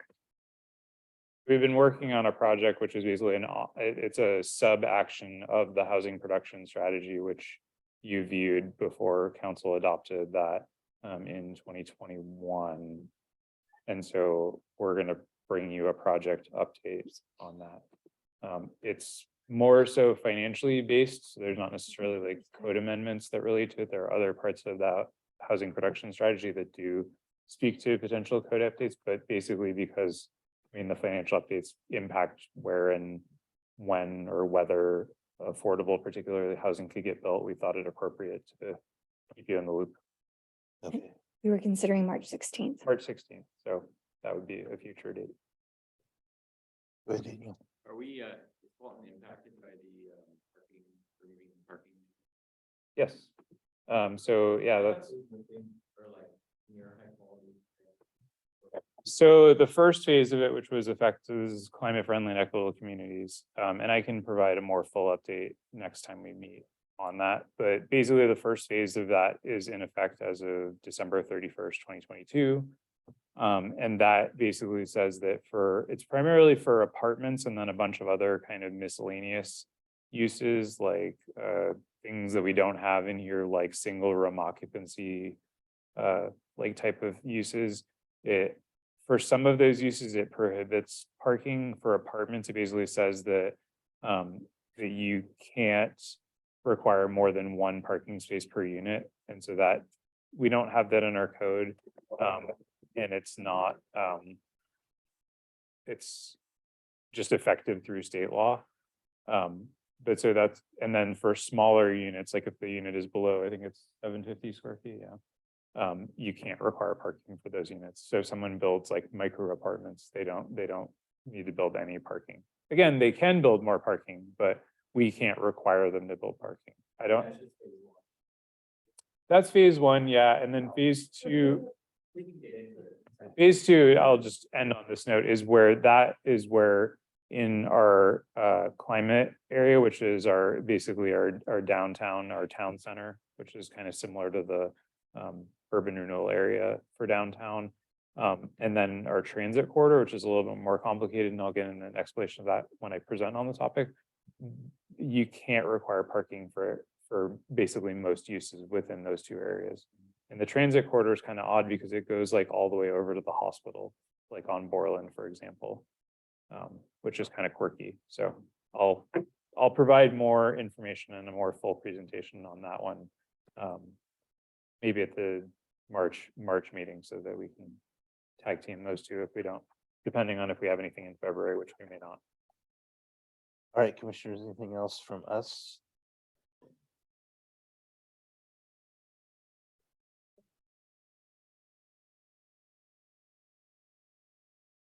Like property tax rate? Yeah. Like the annual increase? Yeah, I mean, whatever it is per, I don't remember what it is per thousand assessed value. Yeah, it applies to all construction. Yeah, except for like exempt things like churches or whatever that don't pay property taxes, but yeah.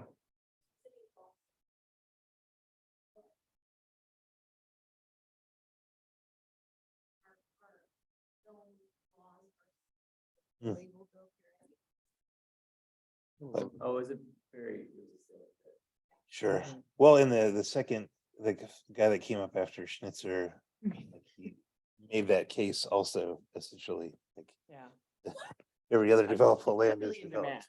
So, Yeah, I mean, we see that a lot. It's the like conundrum of that no one will build it, but vacancy is ultra low, which kind of seem like contradictions, like.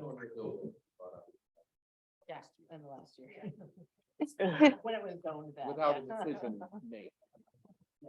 I like how the conversation got redirected after that little nugget was dropped.